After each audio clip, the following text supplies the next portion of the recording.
let us all try to be worthy of your windows centenary.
Life divine பயில்வதற்காக நம் அனைவரையும்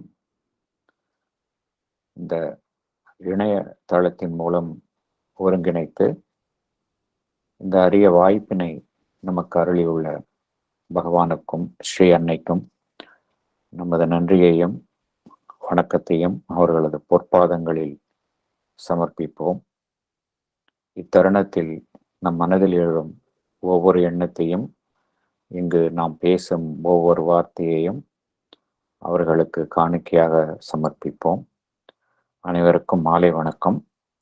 நாம் ஒவ்வொரு செவ்வாய்க்கிழமையும் லைஃப் டிவைனை முதலில் இருந்து மீண்டும் பார்த்து கொண்டு வருகின்றோம். தற்பொழுது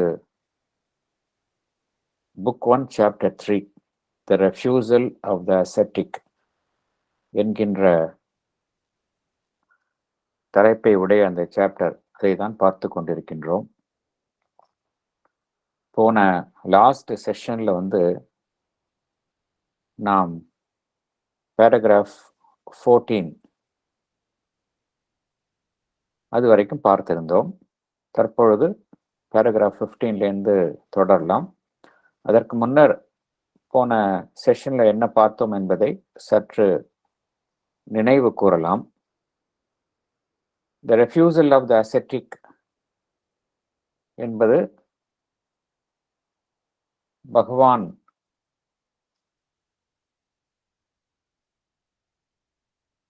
இதுல வந்து the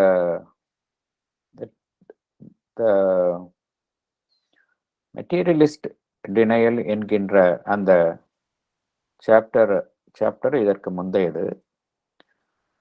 அதில் எவ்வாறு அந்த பொருள் முதல்வாதிகள் அந்த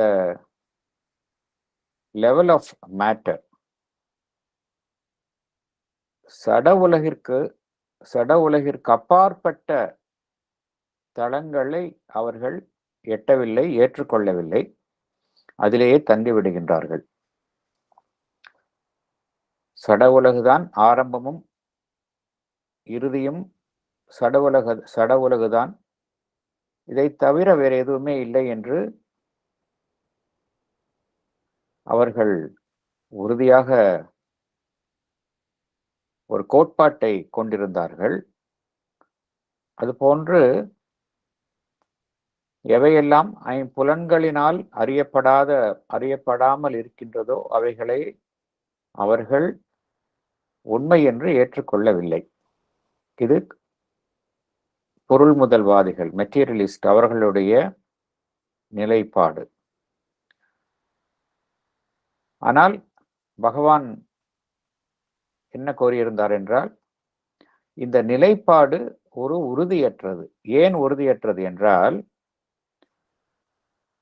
அவர்களுடைய அடிப்படை வாதம் என்னவென்றால், புலன்கள் தான் அடிப்படையான ஒரு கருவிகள், அதற்கு அப்பால் பட்ட விஷயங்கள் எதுவுமே கிடையாது என்பது அவர்களுடைய அடிப்படை கோட்பாடு. ஆனால் உண்மை என்னவென்றால், இந்த புலன்களை தாண்டிய கருவிகள் மனிதனிடம் உள்ளன. the சூஷ்ம இந்திரியாஸ், the subtle senses என்று நாம் கூறுகின்றோம். இவை ஒவ்வொரு மனிதனிடமும் இருக்கின்றன. அவைகளின் மூலமாக மனிதன் இந்த சட உலகிற்கு அப்பாற்பட்ட விஷயங்களை மாத்திரமல்ல, சட உலகு சம்பந்தப்பட்ட விஷயங்களையே அவன் அதன் மூலமாக அறிகின்றான். இது உண்மை. இந்த உண்மையை அந்த பொருள் முதல்வாதிகள் அறியும் பொழுது அவர்களுடைய இந்த நிலைப்பாடு அந்த உறுதியை இழக்கின்றது. அந்த உறுதித்தன்மையை இந்த உண்மையை அவர்கள் அறியும் பொழுது அவர்களுடைய அந்த உறுதித்தன்மை அங்கு இழந்து விடுகின்றது. இந்த நிலையில் பார்த்தால் இந்த சட உலகிற்கு அப்பாற்பட்ட விஷயங்கள் இருக்கின்றன, உலகங்கள் இருக்கின்றன என்கின்ற உண்மை புலப்படுகின்றது.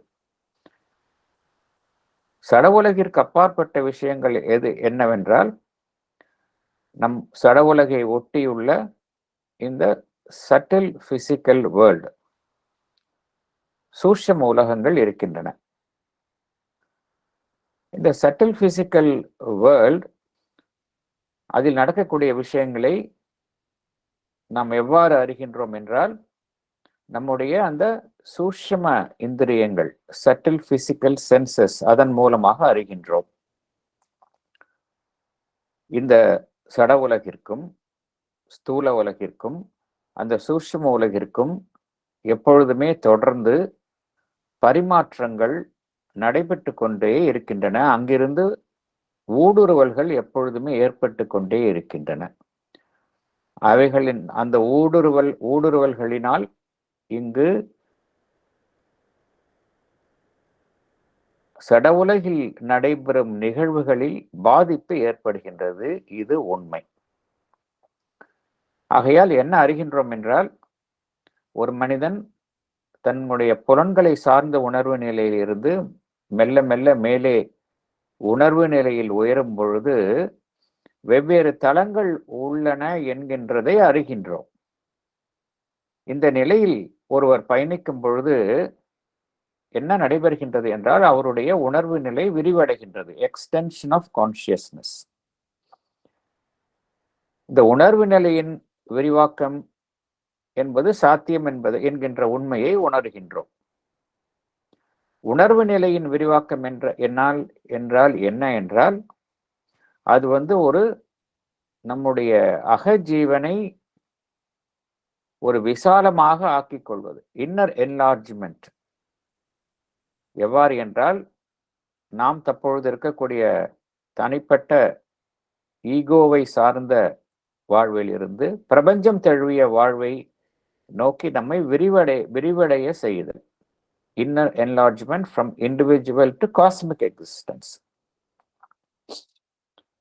அவ்வாறு நாம் ஆகையால் இது சாத்தியம் என்கின்ற உண்மை புலப்படுகின்றது. ஓர் மனிதன் தன்னுடைய தான் என்கின்ற தன்னுணர்வு சார்ந்த உணர்வு நிலையில் இருந்து பிரபஞ்சம் தழுவிய உணர்வு நிலைக்கு தன்னை விரிவுபடுத்த முடியும் என்கின்ற உண்மையை அறிகின்றோம். அவ்வாறு அந்த நிலையை ஒருவர் எட்டிய பின்னர் அவருக்கு எதுவுமே அவரிடம் இருந்து வெளியில் இருக்காது, எல்லாமே அவருள் அடங்கி இருக்கும். தற்பொழுது அனைத்துமே நமக்கு வெளியில் காணப்படுகின்றது. அந்த நிலையில் அனைத்துமே அவருக்கு தன்னுள் இருக்கும். என்ன காரணம் என்றால், இந்த காஸ்மிக் கான்சியஸ்னஸ், பிரபஞ்சம் தழுவிய உணர்வு நிலை என்பது அதுதான் பிரபஞ்சம் தழுவி இருக்கின்றது. அது ஒரு தனிப்பட்ட மனம் அல்ல. அதுதான் அனைத்து செயல்பாடுகளுக்கும் பின்னணியாக இருக்கின்றது இந்த பிரபஞ்சத்தில். அந்த பிரபஞ்சம் தழுவிய உணர்வு நிலையில் இந்த உலகம் என்பது ஒரு பகுதியாகத்தான் இருக்கின்றது. சாஸ்வதமான இந்த உலகம் என்பது ஒரு சாஸ்வதமான ஒரு அமைப்பாக அந்த காஸ்மிக் கான்சியஸ்னஸ் என்கின்ற ஒரு அகண்ட பரந்த பின்னணியில் இந்த உலகம் என்பது ஒரு சாஸ்வதமான அமைப்பாக இருக்கின்றது. அதிலிருந்து தான் அந்த உலகமே ஆரம்பிக்கின்றது. அதனுள் தான் அது மறைகின்றது. ஆகையால் எது ஒரு சாஸ்வதமான அமைப்பு என்றால் இந்த காஸ்மிக் கான்சியஸ்னஸ். இந்த காஸ்மிக் கான்சியஸ்னஸ், அதே போல அதை சார்ந்து உள்ள அந்த பிரபஞ்ச மனம், காஸ்மிக் மைண்ட், அதுதான் இங்கு இந்த பிரபஞ்சத்தில் நடக்கக்கூடிய அனைத்து விஷயங்களுக்கும் ஒரு சாட்சியாக இருக்கின்றது. அந்த நிலையில் அது புலன்களை நம்பி செயல்படுவதில்லை. அந்த காஸ்மிக் மைண்ட் என்பது தனிப்பட்ட மனங்களைப் போல புலன்களை நம்பி அது செயல்படுவது இல்லை. இந்த காஸ்மிக் கான்சியஸ்னஸ், பிரபஞ்சம் தழுவிய உணர்வு நிலை, தனிமனித உணர்வு நிலையில் இருந்து அதுக்கு அடுத்த கட்டமான காஸ்மிக் கான்சியஸ்னஸ், பிரபஞ்சம் தழுவிய உணர்வு நிலை என்பது தற்பொழுது இந்த உளவியல் வல்லுநர்களால் ஏற்றுக்கொள்ளப்படுகின்றது.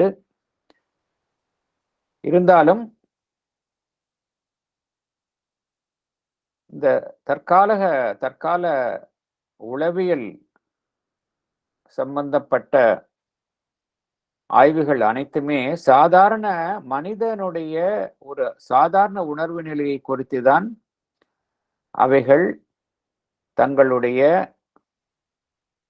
கண்டுபிடிப்பையோ தங்களுடைய ஆராய்ச்சியையோ நடத்துகின்றனவே ஒழிய, இந்த சாதாரண உணர்வு நிலையில் இருந்து அதுக்கு அடுத்த கட்டமான மேல் இருக்கக்கூடிய உணர்வு நிலைகள் குறித்து அவை அந்த உளவியல் ரீதியான ஆராய்ச்சிகள் தங்களுடைய கவனத்தை செலுத்துவது இல்லை. ஆதலால் தான் ஒரு சைக்கலாஜிக்கல் அப்ரோச் இது குறித்த ஏற்படவில்லை. இருந்தாலும் பகவான் என்ன கோருகின்றார் என்றால், இந்த காஸ்மிக் கான்சியஸ்னஸ் இது குறித்த ஆர்வம் உளவியல் ரீதியாக தற்பொழுது உளவியல் வல்லுநர்களால் காட்டப்படுகின்றது.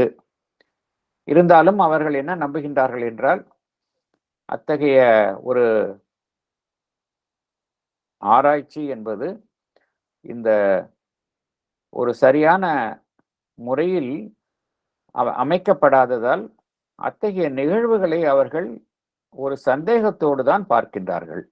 எவையெல்லாம் ஒரு சாதாரண உணர்வு நிலையில் இருந்து மாறுபட்டதாக காணப்படுகின்றதோ, பேராநார்மல் எக்ஸ்பீரியன்சஸ் ஆர் சூப்ராநார்மல் எக்ஸ்பீரியன்சஸ், இவைகளை அவர்கள் ஒரு சந்தேகத்தோடு தான் அவர்கள் பார்க்கின்றார்களே ஒழிய, அவைகளிலும் உண்மை இருக்கக்கூடும் என்கின்ற ஒரு அணுகுமுறையோடு அவர்கள் இத்தகைய நிகழ்வுகளை பார்ப்பது அல்ல.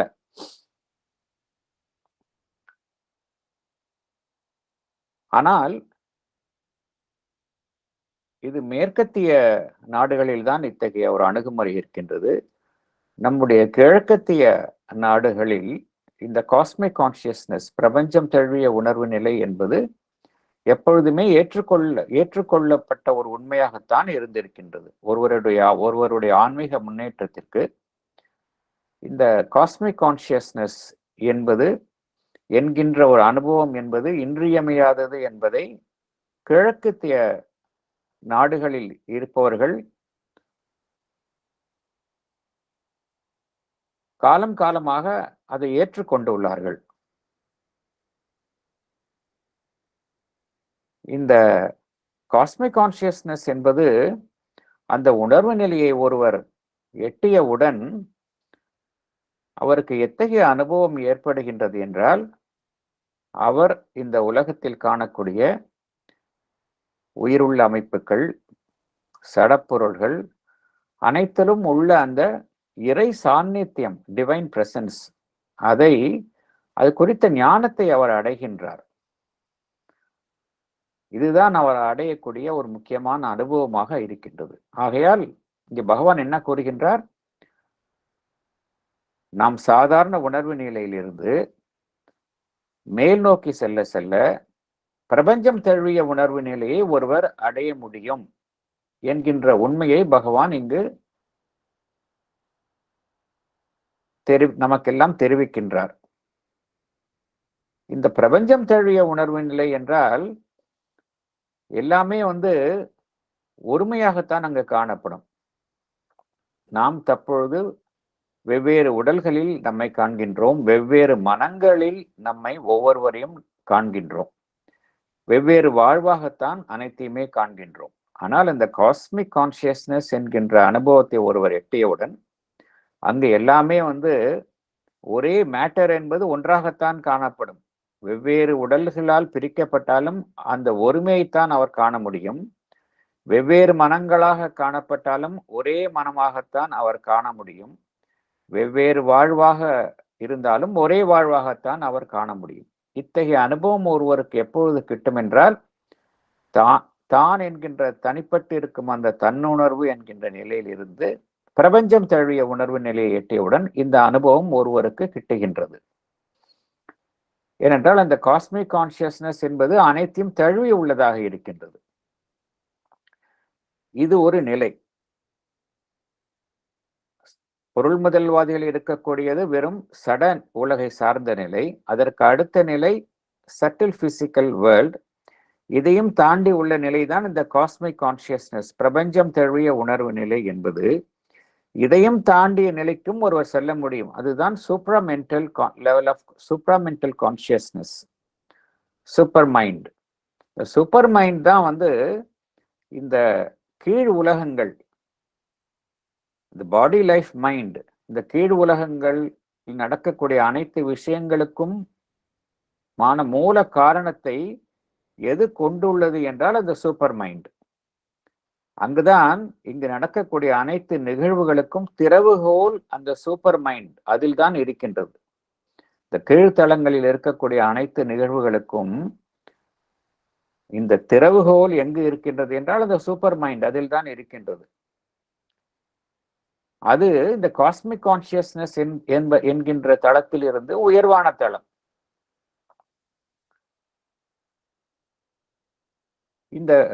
ஆகையால் பகவான் இங்கு கூறுவது எல்லாமே இந்த மேல் தளங்களுக்கு செல்லக்கூடிய சாத்தியக்கூறு ஒவ்வொரு மனிதனிடத்திலும் இருக்கின்றது என்கின்ற உண்மையை பகவான் விளக்குகின்றார். ஒரு மனிதன் தன்னுடைய தான் என்கின்ற தன்னுணர்வு, ஈகோயிஸ்டிக் கான்சியஸ்னஸ், அதில் மாத்திரமே இருக்க வேண்டும் என்கின்ற அவசியம் கிடையாது. அதையும் தாண்டி செல்ல முடியும்.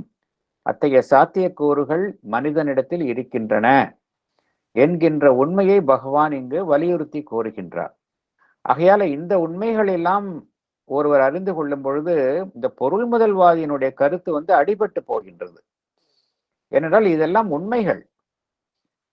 இந்த ஒருத்தர் காஸ்மிக் கான்சியஸ்னஸ் என்கின்ற நிலையில் இருக்கும் பொழுது அவருக்கு தன்னுடைய மனம், தன்னுடைய ஜீவனில் மாத்திரம் ஒரு மாற்றத்தை கொண்டு வருவது மட்டுமல்லாமல் மற்றவர்களுடைய inner mind, inner vital, inner physical, அதாவது மற்றவர்களுடைய அக ஜீவன், அதிலும் அவர்களால் மாற்றத்தை கொண்டு வர முடியும். அது மாத்திரமல்ல, தான் வாழும் இந்த உலகில் புற உலகில் தான் விரும்பிய மாற்றங்களை அவரால் கொண்டு வர முடியும். இது சாத்தியம். ஏனென்றால் அவருடைய மனம் என்பது அந்த நிலையில் உணர்வு நிலை, அனைத்தையும் தழுவிய உணர்வு நிலையாக இருப்பதால் தன்னுடைய ஜீவனில் மாத்திரமல்லாமல் மற்றவர்களுடைய அக ஜீவன், அகமனம், அக பிராணமயம், இன்னர் பிசிக்கல், இவைகளில் அவர்களால் அவர்களுடைய செல்வாக்கை பிரயோகிக்க முடியும், மாற்றத்தை கொண்டு வர முடியும். அது மாத்திரமல்ல, தான் சார்ந்துள்ள உலகில் நடக்கக்கூடிய நிகழ்வுகளின் மேல் அவர்கள் தங்களுடைய செல்வாக்கை பிரயோகிக்க முடியும். இதை பகவானும் அன்னையும் செய்தார்கள் என்பதை நாம் அறிவோம். வெவ்வேறு உலக நிகழ்வுகளில் அவர்கள் தங்களுடைய ஆன்மீக சக்தியால் மாற்றங்களை கொண்டு வந்தார்கள் என்பதை நாம் அறிவோம். ஆகையால இந்த காஸ்மிக் கான்சியஸ்னஸ் என்பது உண்மை. அது ஒரு பிசிக்கல் ரியாலிட்டி. எப்படி இந்த உலகம் இருக்கின்றதோ அதே போல இந்த காஸ்மிக் கான்சியஸ்னஸ் என்பதும் உண்மை. அந்த காஸ்மிக் கான்சியஸ்னஸ் என்பதை எடுத்துக்கொண்டால் அதற்கு இந்த உலகம் உண்மையாக தெரிகின்றது, உலகத்திற்கு அந்த காஸ்மிக் கான்சியஸ்னஸ் உண்மையாக தெரிகின்றது. ஆகையால் இங்கு இந்த உலகம் என்பது பொய் என்பதை நாம் ஏற்றுக்கொள்ள முடியாது. ஏனென்றால் உலகம் என்பது உண்மை என்பது எது அறிகின்றது என்றால் மனித மனம் அறிவதை விட அந்த காஸ்மிக் கான்சியஸ்னஸ் அறிகின்றது. காஸ்மிக் கான்சியஸ்னஸ் என்பது ஒரு டிவைன். அதற்கு இந்த உலகம் என்பது உண்மை என்கின்ற அனுபவம் ஏற்படுகின்றது.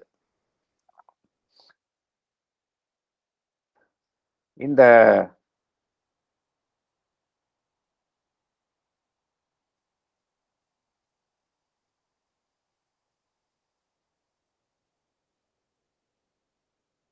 பகவான் இங்க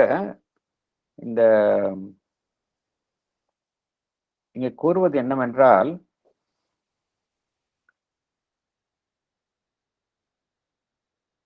இந்த கான்சியஸ் பீயிங், இந்த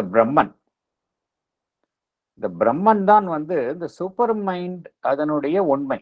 it is a truth of the infinite super mind. Cosmic consciousness என்பதை பார்த்தோம். அதற்கு மேல் உள்ள இந்த சூப்பர் மைண்டை நாம் பார்த்தோம் வெவ்வேறு தளங்களாக பார்க்கும் பொழுது. இந்த சூப்பர் மைண்ட் என்பது என்ன என்றால், அது இந்த கான்சியஸ் பீயிங், இந்த பிரம்மன், அதுதான் it is a truth of the infinite super mind. Super மைண்டினுடைய அதற்குள் இருக்கக்கூடிய உண்மை எதுவென்று பார்த்தால் இந்த பிரம்மன். இது இந்த பிரபஞ்சம் என்கின்ற நிலையை கடந்தது. It is more then the universe. அது அனைத்தையும் கடந்த நிலையில் இருப்பது. அதே சமயம் இந்த பிரபஞ்சம் அது சம்பந்தப்பட்ட நிகழ்வுகளுடன் ஒரு ஒத்திசைவோடு இருக்கின்றது. ஆகையால் எல்லாம் கடந்த நிலையை எது என்று பார்த்தோம் என்றால் இந்த பிரம்மன்.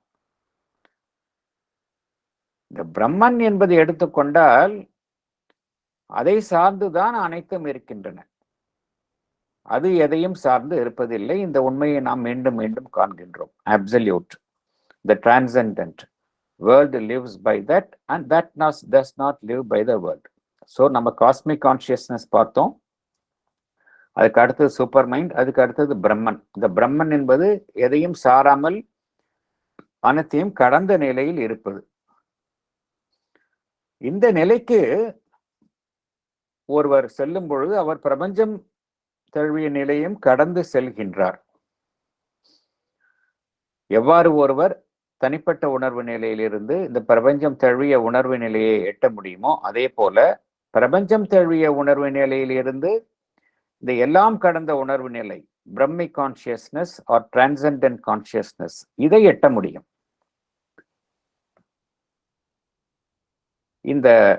எல்லாம் கடந்த உணர்வு நிலை, டிரான்சென்டென்ட் கான்சியஸ்னஸ். இது இதை எட்டும் பொழுது அவர் அனைத்தையும் கடந்த ஒரு மேல் நிலையில் இருக்கின்றார். இந்த நிலையை எட்டியவுடன் 3 கேள்விகள் எழுகின்றன. அது என்ன 3 கேள்விகள் என்றால், எது முதலில் வந்தது? ஏனென்றால் இந்த பயணம் என்பது தொடர்ந்து நிகழக்கூடியது, வெவ்வேறு தளங்களில் நிகழக்கூடியது. என்ன காரணத்தினால் இந்த refusal of the ascetic, துறவியின் மறுப்பு என்ன காரணத்தினால் ஏற்படுகின்றது? அந்த மறுப்பு என்கின்ற அனுபவம் என்ன காரணத்தினால் ஏற்படுகின்றது என்பதற்கான ஒரு நிலைகளை பகவான் படிப்படியாக விளக்குகின்றார். ஒருவர் தன்னுடைய ஆன்மீக பயணத்தில் தனிப்பட்ட உணர்வு நிலை, பிரபஞ்சம் தழுவிய உணர்வு நிலை, இந்த பிரபஞ்சம் தழுவிய உணர்வு நிலையிலிருந்து எல்லாம் கடந்த உணர்வு நிலை, transcendent state R Brahmic consciousness, இதை எட்டுகின்றார். இந்த நிலையை எட்டியவுடன் அவருக்கு 3 விதமான கேள்விகள் அவருக்கு தோன்றுகின்றன. அவருடைய மனதில் தோன்றுகின்றன. அத்தகைய அனுபவம் அவருக்கு ஏற்படுகின்றது. எது முதலில் வந்தது என்கின்ற கேள்வி எழுகின்றது. இந்த பிரபஞ்சம் முதலில் வந்ததா அல்லது இந்த எல்லாம் கடந்த உணர்வு நிலை முதலில் வந்ததா? Which occurred first to us, the cosmic or transcendent consciousness? அடுத்த கேள்வி, எல்லாம் கடந்த நிலையிற்கு செல்லும் பொழுது நாம் இந்த உலகத்தை மறுக்கின்றோமா? While transcending the world, are we rejecting the world? இது இரண்டாவது கேள்வி எழுகின்றது. மூன்றாவது கேள்வி என்னவென்றால், இந்த பிரபஞ்சத்திற்கும் இந்த எல்லாம் கடந்த உணர்வு நிலைக்கும் இடையில் என்ன உறவு? What is the relation that exists between the universe and the transcendent? இந்த 3 கேள்விகள் ஒருவருக்கு எழுகின்றன. இந்த கேள்விகளுக்கு பதிலளிக்கும் வண்ணமாகத்தான் அவருடைய நிலைப்பாடு அமைகின்றது. என்ன நிலைப்பாடு என்றால், இந்த டிரான்சென்டென்ட் கான்சியஸ்னஸ், அனைத்தும் கடந்த உணர்வு நிலைதான் ஆதியும் அந்தமும் என்று அவர் நினைத்தால், மற்ற அமைப்புகளை அவர் விளக்குகின்றார், பிரபஞ்சத்தை விளக்குகின்றார். இந்த உலகம் என்பது ஒரு பொய் என்று விளக்குகின்றார். இந்த எல்லாம் கடந்த உணர்வு நிலை வேறு, பிரபஞ்சம் தழுவிய உணர்வு நிலை வேறு என்று அவர் இரண்டையும் பிரிக்கின்றார்.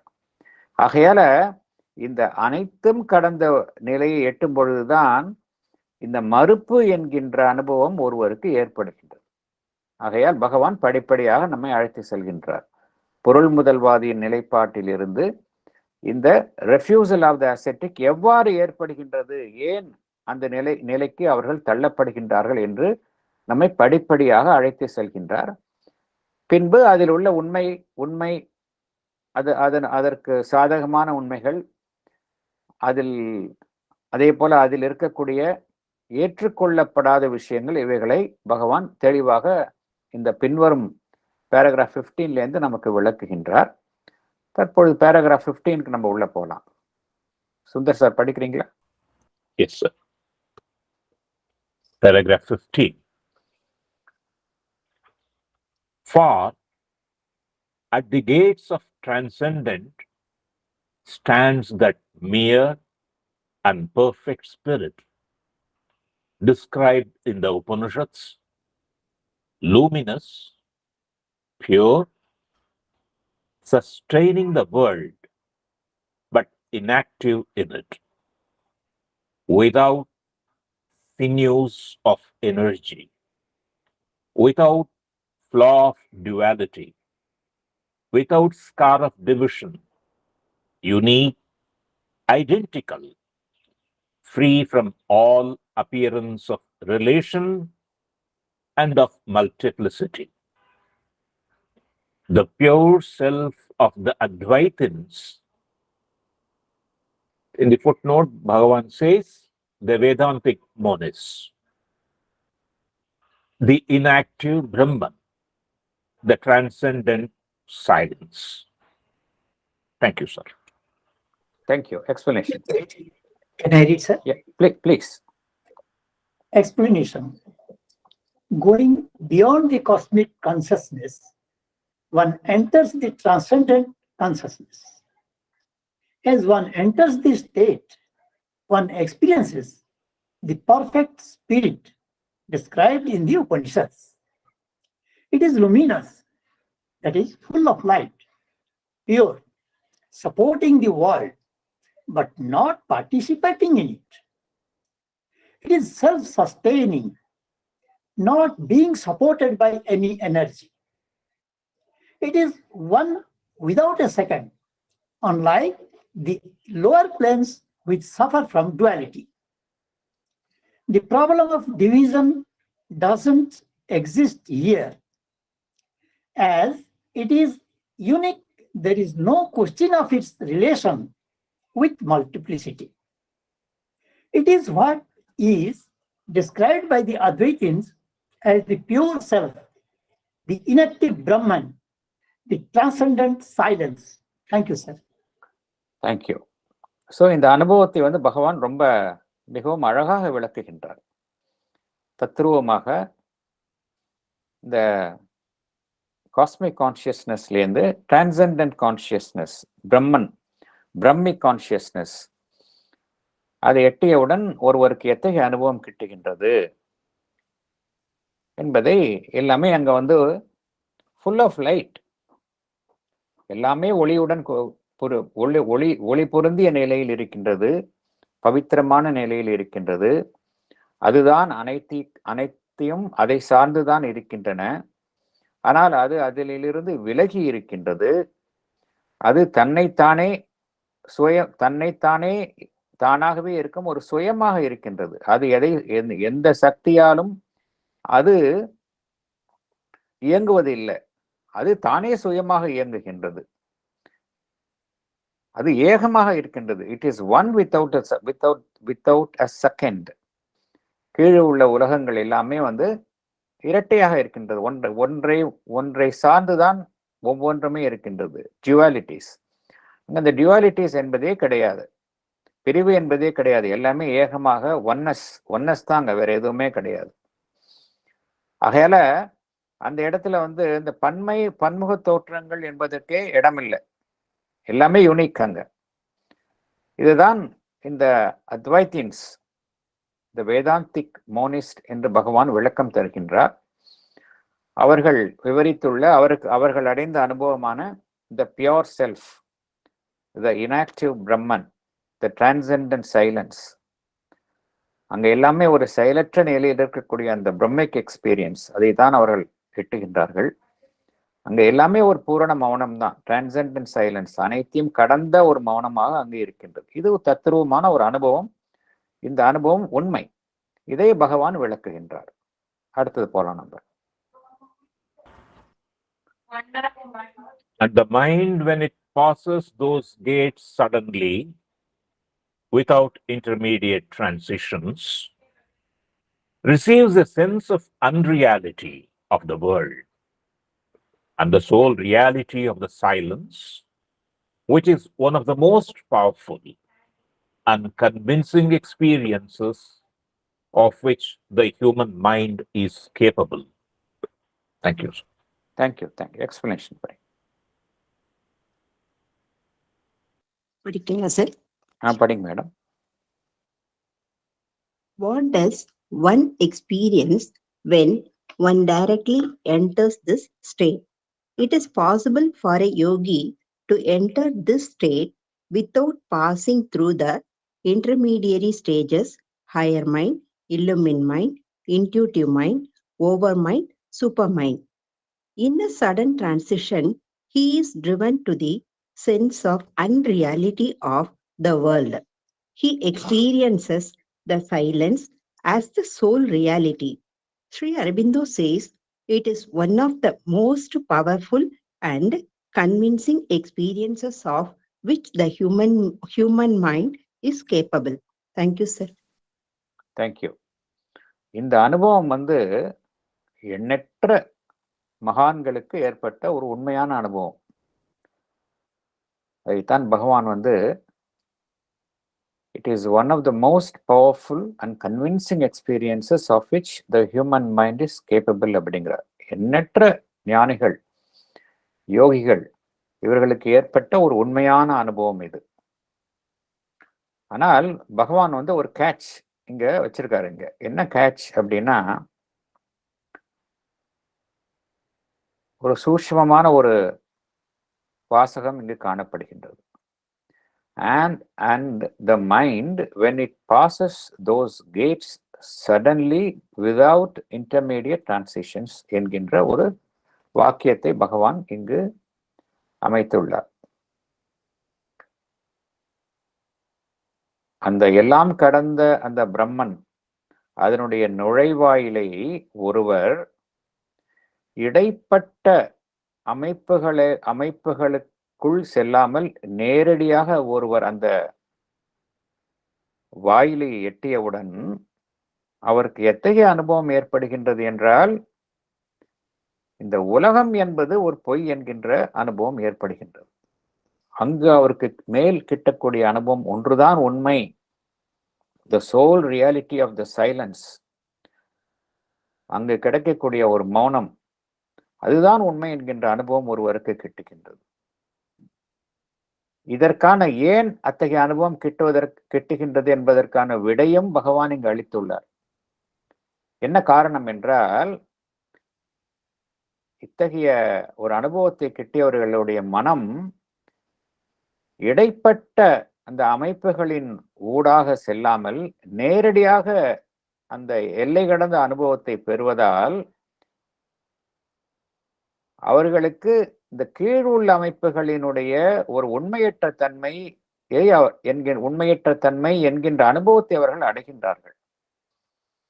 அவர்களே இந்த இடைப்பட்ட அந்த இணைப்புகள், links, mind, higher mind, illumined mind, intuitive mind, over mind, super mind என்கின்ற நிலைகளுடன் படிப்படியாக சென்றிருந்தால் அவர்களுக்கு இந்த உலகம் என்பது பொய் என்கின்ற அனுபவம் ஏற்பட்டிருக்காது. ஆனால் அவர்கள் இதையெல்லாம் விட்டுவிட்டு அப்ரப்டாக அந்த உச்சகட்ட அனுபவத்தை எட்டியவுடன் அவர்களுக்கு என்ன அனுபவம் ஏற்படுகின்றது என்றால், இந்த கீழுள்ள அமைப்புகள் எல்லாமே ஒரு கனவு, ஒரு பொய் என்கின்ற அனுபவம் ஏற்படுகின்றது. பகவான் என்ன கூறுகின்றார், அவர்களுக்கு ஏற்பட்ட அனுபவம் என்பது உண்மைதான், ஆனால் அதையும் கடந்து இருக்கக்கூடியதுதான், அதை கடந்தும் செல்ல முடியும், கடந்து சென்று இதற்கும் பின்னால் உள்ள உண்மையை காண முடியும். அதுதான் பகவான் இங்கே குறிப்பிடுவது. இந்த நிலைக்கு சென்றவுடன் தான் அந்த யோகி என்ன செய்கின்றான் என்றால் உலகத்தை மறுக்கின்றான். The refusal of the ascetic ஏன் ஏற்படுகின்றது என்றால் இத்தகைய அனுபவத்தின் மூலமாகத்தான் ஏற்படுகின்றது. ஏன் நம்முடைய தொன்று தொட்ட காலமாக இந்த ஆன்மீக பயணத்தில் உள்ளவர்கள் இந்த உலகம் என்பதை பொய் என்று கூறினார்கள் என்றால் இத்தகைய அனுபவத்தின் மூலமாகத்தான் அவர்கள் கூறினார்கள். நெக்ஸ்ட் போலாம் நம்ம.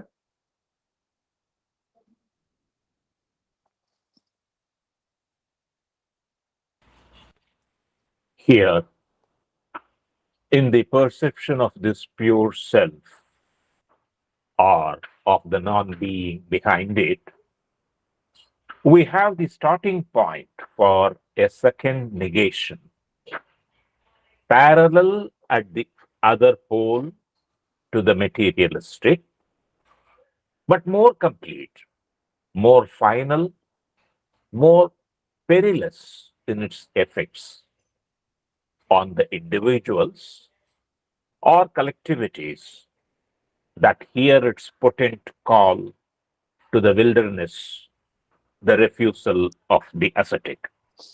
Thank you. Explanation pading. படிக்கட்டுங்களாங்க sir? Pading madam, please. In this state, the yogi perceives the pure self, or he perceives the non-being asset. It denotes the unknowable's freedom from all cosmic existence. This is the starting point of a second negation, a parallel view of the materialist, but at the other pole. This is the refusal of the ascetic. It is more complete, more final. Sri Aurobindo describes it as more perilous, that means dangerous, because it causes such a negative impact on the individuals and collectivities. He says the call of the ascetic is like leading someone into wilderness, meaning finding oneself directionless in a barren land. Thank you. இந்த நிலைக்கு சென்றவுடன் அந்த யோகி எத்தகைய அனுபவத்தை அடைகின்றார் என்றால் the experience of pure self. Pure self என்றால் என்ன என்பதற்கான ஒரு நீண்ட விளக்கத்தை நாம் ஏற்கனவே பார்த்துள்ளோம், வெவ்வேறு சாப்டர்ல பார்த்திருக்கின்றோம். எஸ்பெஷலி இந்த புக் 2ல வந்து த பிரம்மன், த ஈஸ்வரா, த புருஷா என்கின்ற சாப்டர்ல இந்த பிரம்மன், த செல்ஃப், பியோர் செல்ஃப்னா என்ன என்பதை பகவான் அழகாக விளக்கியுள்ளார். இந்த பியோர் செல்ஃப் என்கின்ற அனுபவத்தை அடைந்தவுடன் அந்த யோகிக்கு வந்து எப்படி வந்து அந்த பொருள் முதல்வாதி வந்து பொருளை தவிர வேற எதுவுமே உண்மையல்ல என்கின்ற ஒரு நிலைப்பாடை எடுத்தனரோ, அதே போன்று இந்த யோகி இந்த நிலையை எடுத்தவுடன் அதற்கு சற்றும் முற்றிலும் எதிரான நிலையை எடுக்கின்றார். என்ன எதிரான நிலை என்றால், இது ஒன்றுதான் உண்மை, இந்த உலகம் என்பது பொய் என்கின்ற நிலையை அவர் எடுக்கின்றார். ஆனால் இந்த நிலைப்பாடு, இந்த ரெஃப்யூசல் ஆஃப் தி அசெட்டிக், இந்த மறுப்பு என்பது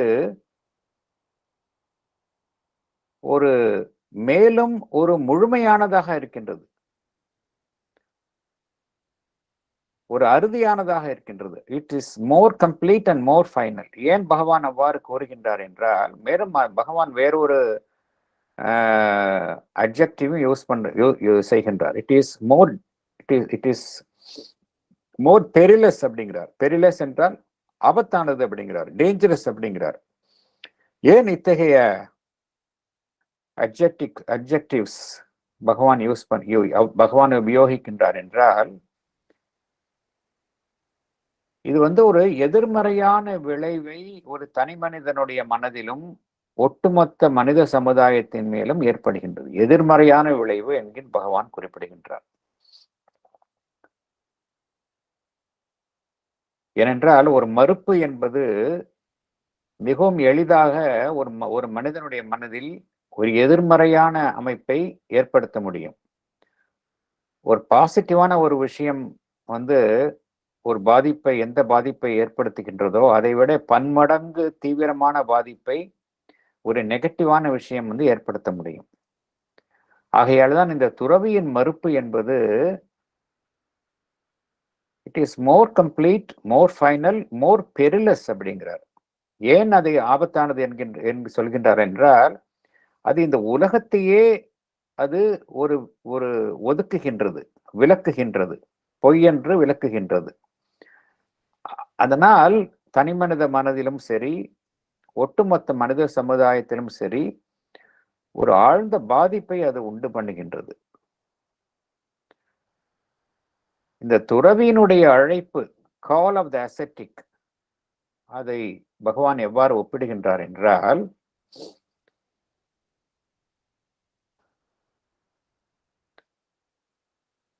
கால் டு த வில்டர்னஸ் அப்படிங்கிறார். கால் டு த வில்டர்னஸ் அப்படின்னா என்ன அர்த்தம் அப்படின்னா, ஏதோ திக்கு தெரியாத ஒரு இடத்துல நம்ம அழைச்சிட்டு போறது, அதுதான் கால் டு த வில்டர்னஸ் என்கின்ற ஒரு வார்த்தைக்கு அர்த்தம். பகவான் வந்து ரொம்ப ஒரு ஸ்ட்ராங் ஸ்டேட்மெண்ட் உபயோகிக்கின்றார். More complete, more final, more perilous in its effects on the individuals or collectivities, that here its potent call to the wilderness, the refusal of the ascetic என்று பகவான் குறிப்பிடுகின்றார். என்ன காரணம் என்றால், இத்தகைய ஒரு எதிர்மறையான ஒரு தாக்கத்தை அது மனித மனதில், ஒட்டுமொத்த மனித சமுதாயத்தில் ஏற்படுத்துவதால் அது மிகவும் பாதிப்பை ஏற்படுத்துகின்றது என்று பகவான் குறிப்பிடுகின்றார். பேராகிராஃப் 16 போலாம் நம்ம.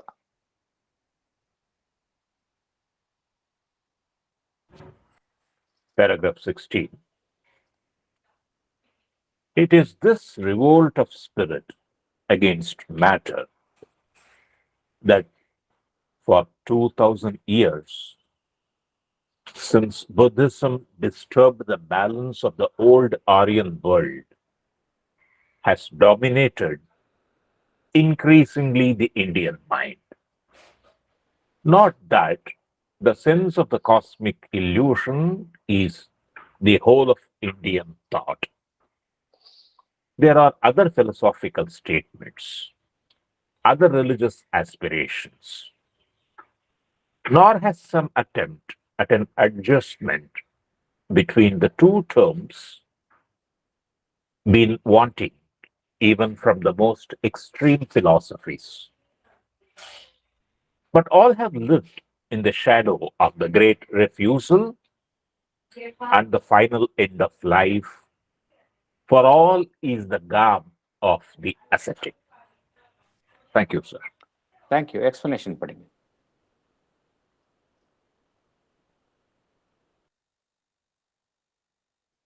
சார் படிக்கிறீங்களா? Yes.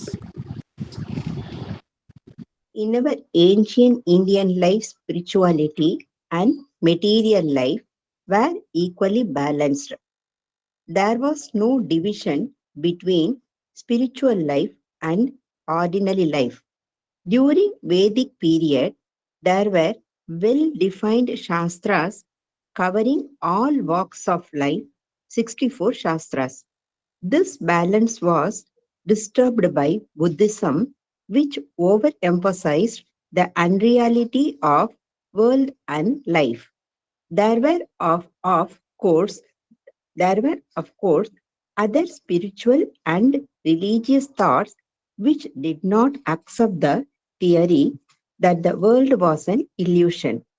There were some philosophical schools and teachings, example, the Gita, which attempted to bring reconciliation between the two extreme philosophies, but all were overshadowed by the theory of world negation by the ascetic. Sannyasa was considered to be the ultimate end of life, brahmacharya, student life, grahastha, household life, vanaprastha, retired life, sannyasa, renounced life. Thank you, sir. Thank you. பகவான் வந்து நம்மளுடைய நாட்டினுடைய ஆன்மீக வரலாறு என்பதை தெளிவுபடுத்துகின்றார். ஒவ்வொருவரும் அறிந்து கொள்ள வேண்டியது உண்டு. ஆன்மீகத்துல ஓரளவு சீரியஸாக இருப்பவர்கள் எல்லாருமே வந்து நம் நாட்டினுடைய அந்த ஆன்மீக வரலாறை தெரிந்து கொள்வது ரொம்ப அவசியம். இல்லாட்டி நம்மளுக்கு வந்து ஏன்னா ஆன்மீகம் என்பது ஸ்பிரிச்சுவாலிட்டி என்று எடுத்துக்கொண்டால் அதில் எவ்வளவோ எண்ணற்ற விஷயங்கள் இருக்கின்றது. அந்த எண்ணற்ற விஷயங்களை தெளிவாக புரிந்து கொள்ளலைன்னா குழப்பம்தான் ஏற்படும். ஒரு தெளிவான ஒரு பாதை கிட்டாது. ஃபார்ச்சுனேட்லி நம்மெல்லாம் வந்து பகவானினுடைய அந்த வழிகாட்டுதல் இருக்கிறதுனால பகவானினுடைய கருத்துக்களை நம்ம தெளிவா புரிஞ்சிட்டோம்னா ஒரு கிளாரிட்டி கிடைக்கும். அந்த ஆன்மீகத்திலையும் கிளாரிட்டி என்பது ரொம்ப அவசியம். அதர்வைஸ் நம்மால வந்து ஒரு சரியான பாதையில வந்து செல்ல முடியாது. குழம்பி போய்விடுவோம். இது சரியா அது சரியா என்கின்ற ஒரு குழப்பம் இருக்கும். ஆனால் பகவானுடைய அந்த நம்ம அவர்களுடைய எழுத்துக்களை படிக்கும்போது இந்த இந்திய ஆன்மீக வரலாறினுடைய ஒரு தத்துருவமான ஒரு பிக்சர் நமக்கு கிடைக்கின்றது. நம்முடைய இந்த ஏன்ஷியன்ட் இந்தியன் லைஃப், பகவான் இந்த வேதகால வாழ்க்கையை பற்றி குறிப்பிடுகின்றார். அங்க வந்து இந்த ஆன்மீகம் and spirituality and material life என்பது இரண்டும் ஒரு சமமாக பாவிக்கப்பட்டது.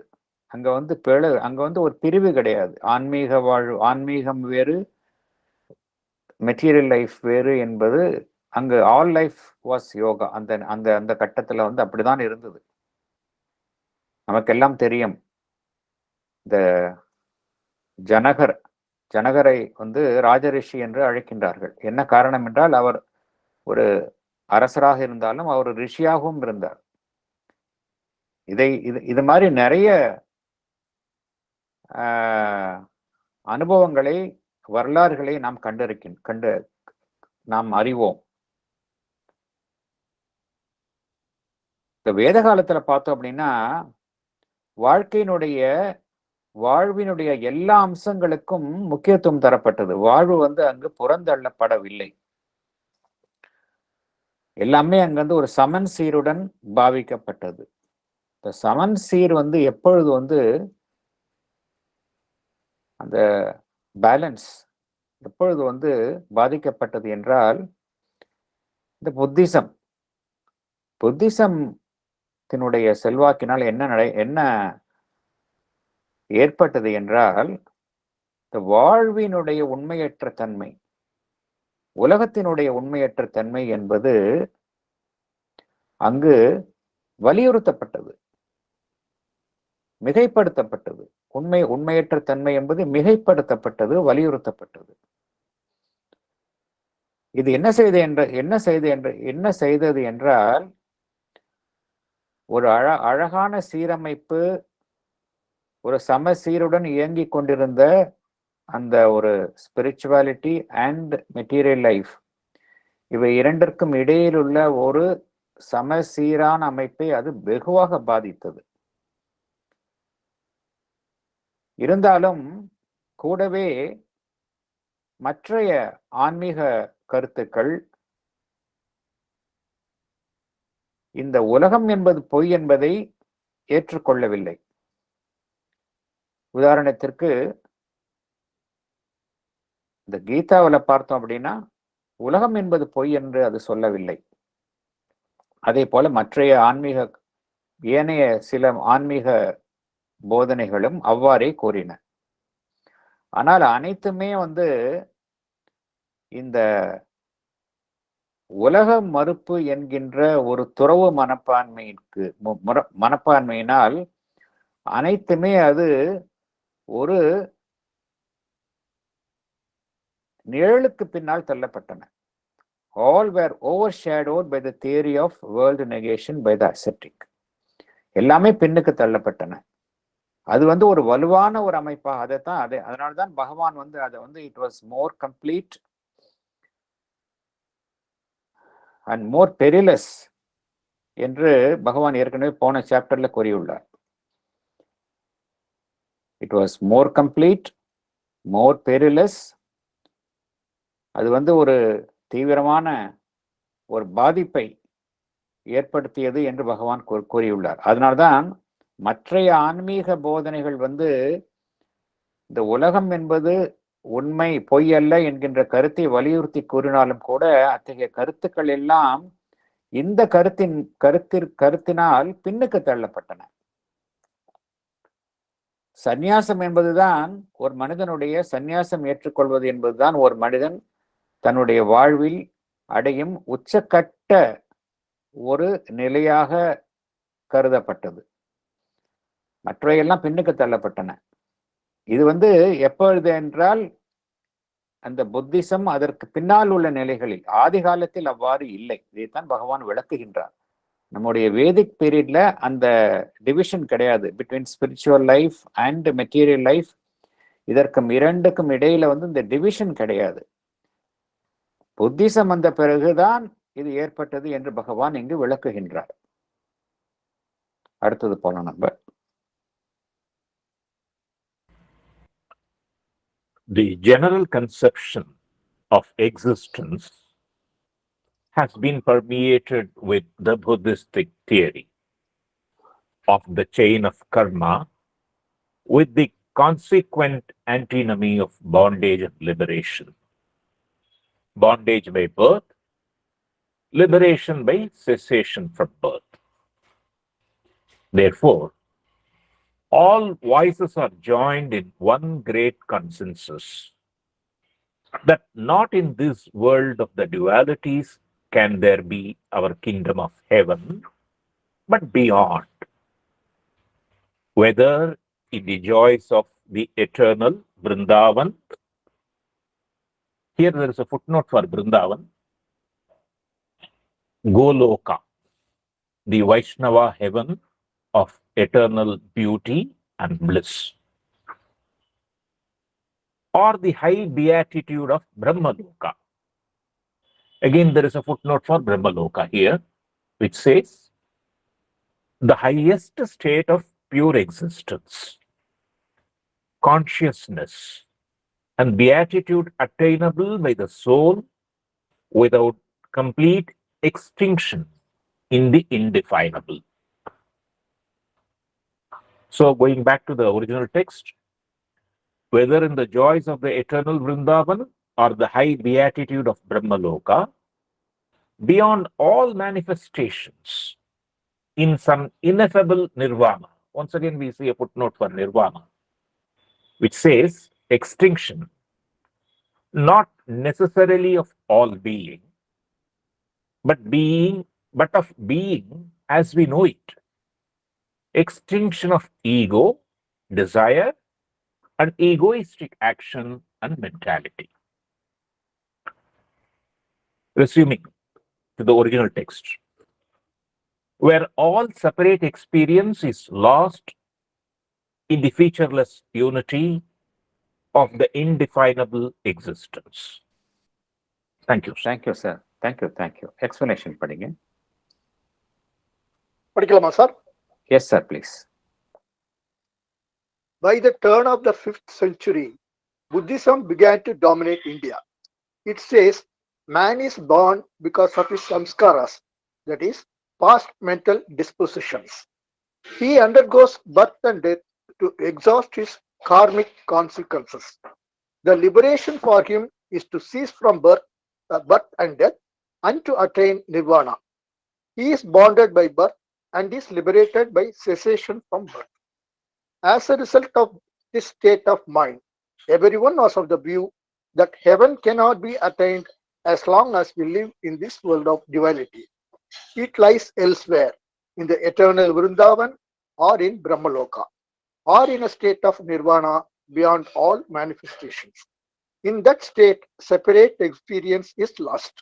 One lives in a featureless unity of the indefinable existence. Thank you, sir. Thank you. பகவான் மிகவும் அழகாக விளக்குகின்றார்.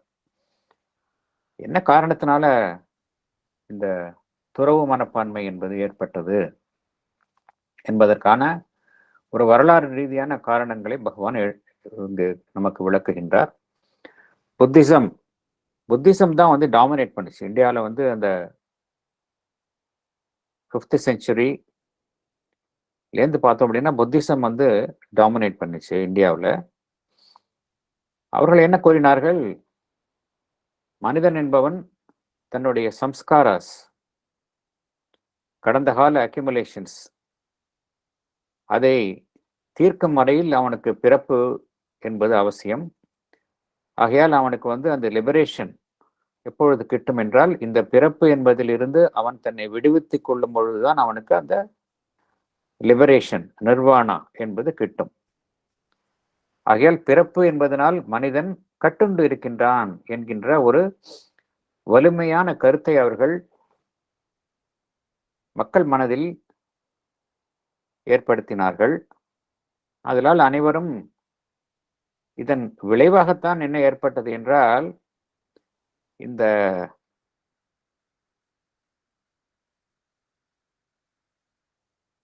சொர்க்கம் என்பதோ ஒரு உயர் உலகம் என்பதோ இந்த உலகத்தில் கிடையாது, அது எங்கோ இருக்கின்றது.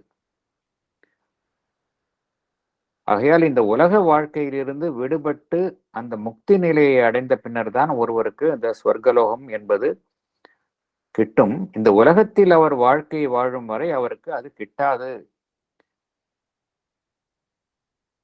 ஏனென்றால் இந்த தனிப்பட்ட அமைப்பு என்கின்ற அனுபவத்தை ஒருவர் இழக்கும் பொழுதுதான் அவருக்கு அந்த உயர் உலகத்தின் அனுபவம் கிட்டும் என்கின்ற கருத்து வலுவாக அனைவரின் மனதிலும் ஊன்றி இருந்தது. ஆகையால் உண்மையான காரணம் என்னவென்றால், இந்த புத்திசம் வந்த பிறகுதான் இந்த உலகத்தை துறப்பது என்கின்ற கருத்து மிகவும் மேலோங்கி காணப்பட்டது என்று பகவான் இங்கு வலியுறுத்துகின்றார். அடுத்தது போலாம் நம்ம.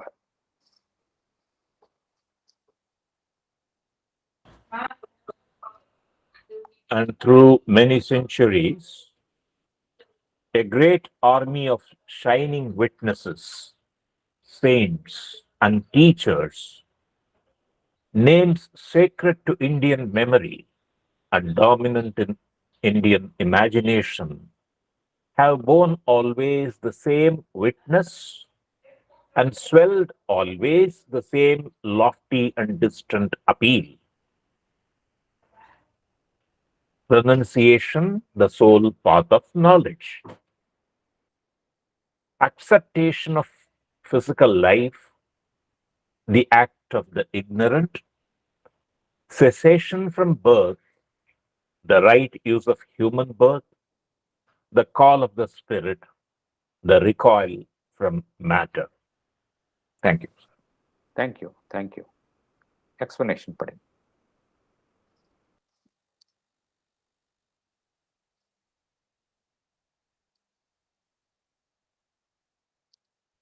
சார் யாரும் படிக்கலன்னா படிக்கட்டுங்களா?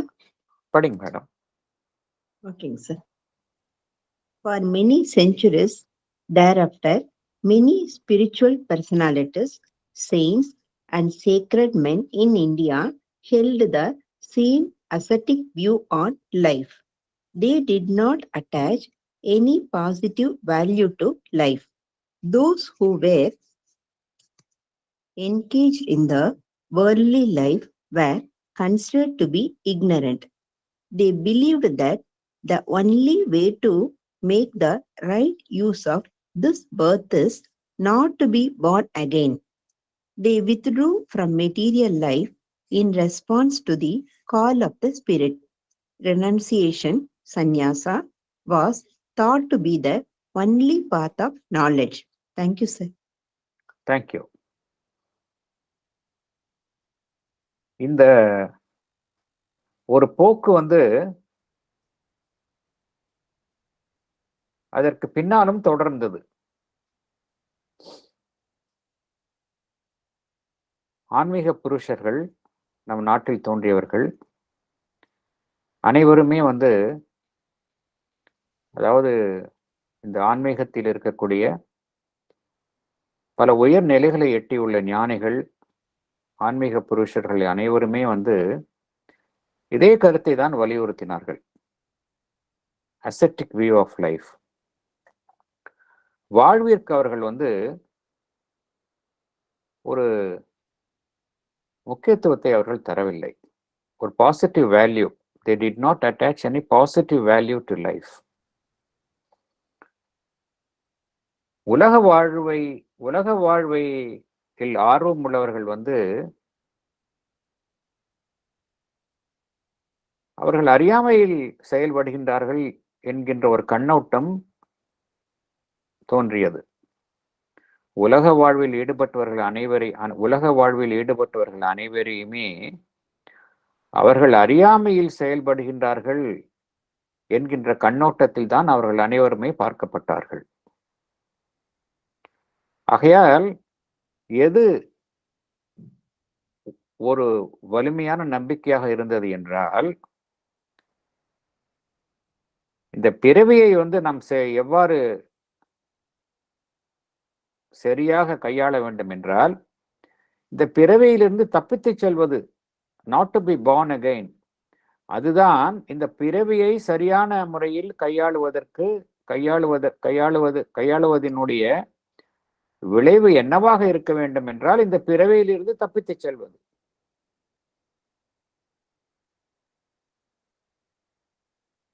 ஆகையால் இந்த உலக வாழ்வு, மெட்டீரியல் லைஃப், அதிலிருந்து இந்த ஆன்மீக வாழ்வை தேர்ந்தெடுப்பதற்காக இந்த உலக வாழ்வில் இருந்து அவர்கள் தங்களை விலக்கி கொண்டார்கள். துறவு, சந்நியாசம், அதுதான் ஞானத்தை எட்டுவதற்கு வழி என்று அவர்கள் நம்பினார்கள். இத்தகைய போக்கு பகவான் என்ன குறிப்பிடுகின்றார் என்றால், இந்த 5ஆம் நூற்றாண்டில் இருந்த இந்த போக்கு அதற்கு பின்னால் வந்த வெவ்வேறு ஆன்மீக புருஷர்களாலும் இந்த கருத்து மேலும் மேலும் வலியுறுத்தப்பட்டது என்கின்ற கருத்தை பகவான் இங்கு விளக்குகின்றார். பேராகிராஃப் 17 போலாம் நம்ம.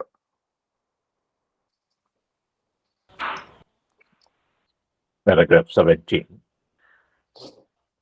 For an age out of sympathy with the ascetic spirit, and throughout all the rest of the world, the hour of the anchorite may seem to have passed, or to be possible.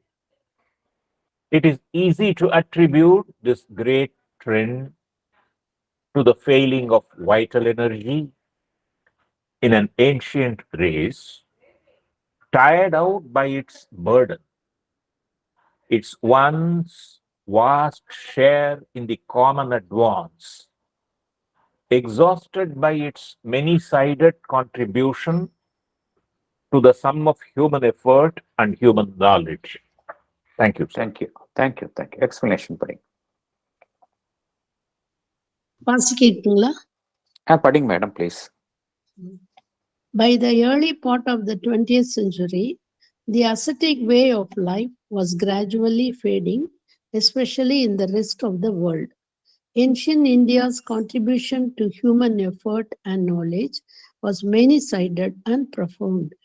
Many critics think or are inclined to think that after a large outburst of vitality and surges of creative power, the people of the East are on the downward curve. The choice of the spirit exclusively in an expression of the tiredness of the world. Thank you, sir. Thank you thank you. இந்த துறவு மனப்பான்மை இந்தியாவில் கிழக்கத்திய நாடுகளில் குறிப்பாக இந்தியாவில் தலை தூக்கிய அந்த துறவு மனப்பான்மை என்பது எவ்வாறு உலகத்தில் உள்ள மற்ற பாகங்களில் இருக்கக்கூடிய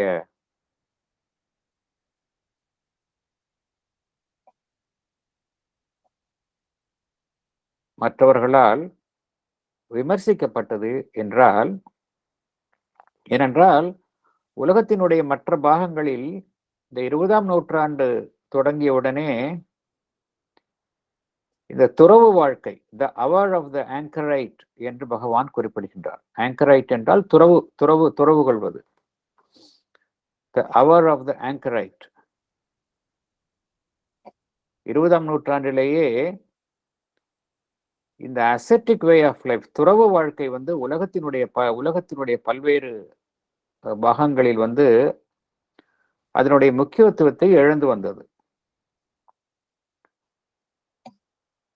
ஆனால் இந்தியாவிலும் அந்த துறவு மனப்பான்மை அப்பொழுது மேலோங்கி காணப்பட்டது. இதை மற்றவர்கள் எந்த கண்ணோட்டத்தில் பார்த்தார்கள் ஏனென்றால் இந்தியா தொண்டு தொட்ட காலமாக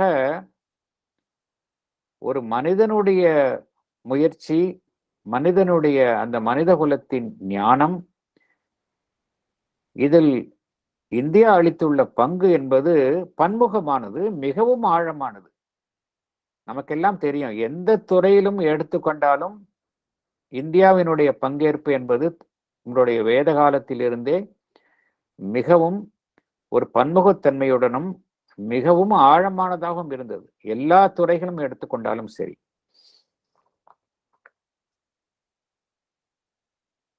இந்த உண்மையிலிருந்து இந்த பின்னணியில் பார்க்கும் பொழுது இந்த துறவு மனப்பான்மை என்பது எவ்வாறு காணப்பட்டது என்றால், புவனேஸ்வரி மேடம் உங்க மைக் கொஞ்சம் ஆஃப் பண்ணீங்க.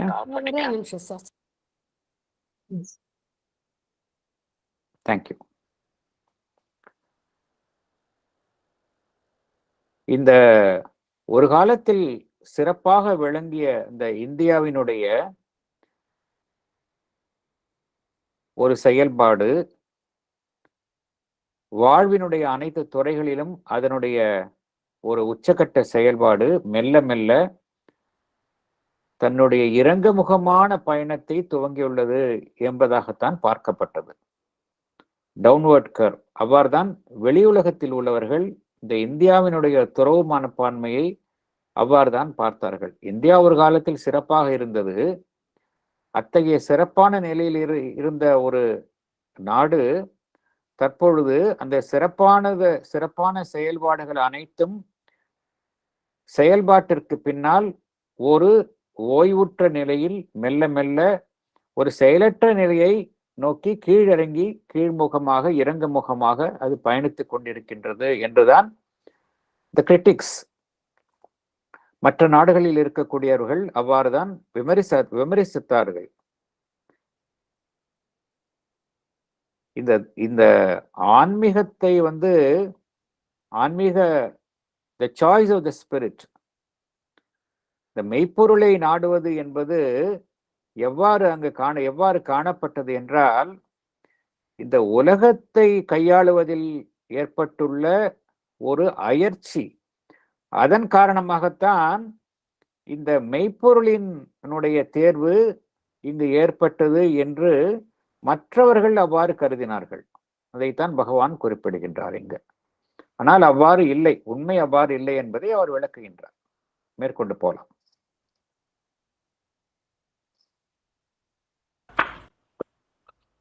But we have seen that it corresponds to a truth of existence, a state of conscious realization, which stands at the very summit of our possibility.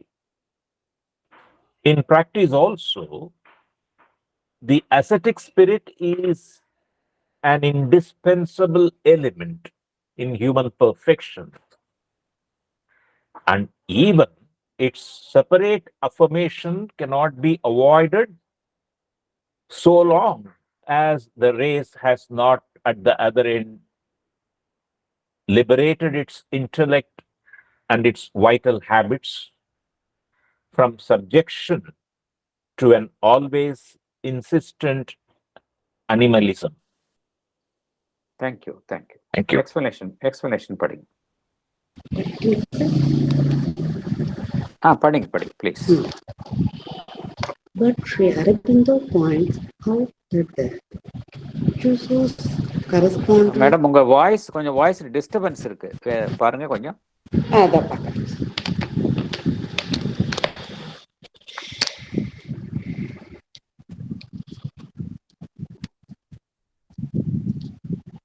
இப்ப கேக்குதுங்களா சார்? கேக்குது. பின்னாடி டிஸ்டர்பன்ஸ் இருக்கு, ஏன்னா recording பாருறதுனால எதுவும் disturbance வரலைங்களே sir. நான் அமைதியாக கண்டுபிடிக்கிறேன். இப்ப கேக்குதுங்களா சரியா? இப்ப கேக்குது. Okay. But Sri Aurobindo points out that the chooses correspondent to the truth of an existence and a great ritual experience. This leads man to think that the spirit alone is real and matter is transitory and to be rejected. Sri Aurobindo highlights the positive side of the ascetic spirit here. No doubt it gives one the experience of Sachidananda state. It is a state one can attain at the summit of this conscious realization. Yet the ascetic principle practically helps the human being in perfecting the character. The human being has a race. At the present stage,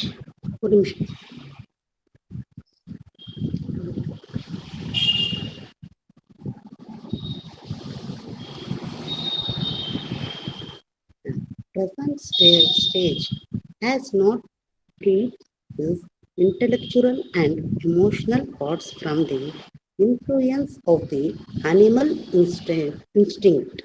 Sri Aurobindo says, as long as the human being is in the grip of animality, the exclusive choice of asceticism cannot be avoided. Thank you. Thank you madam, thank you. ஒன்றும் இல்லை, உங்கள் background noises இருக்கு, அதை next time பார்த்துங்க. அங்கே I think நீங்கள் road பக்கத்துல இருந்து படிக்கிறீங்கன்னு நினைக்கிறேன். அதில் இந்த வெஹிக்கிள்ஸினுடைய நாய்ஸஸ்லாம் நிறைய கேட்குது. உங்கள் வாய்ஸ் வந்து தெளிவாக இல்லை. பரவாயில்ல, நெக்ஸ்ட் டைம் நீங்கள் பார்த்துக்கங்க, அதை பார்த்து. தேங்க்யூ.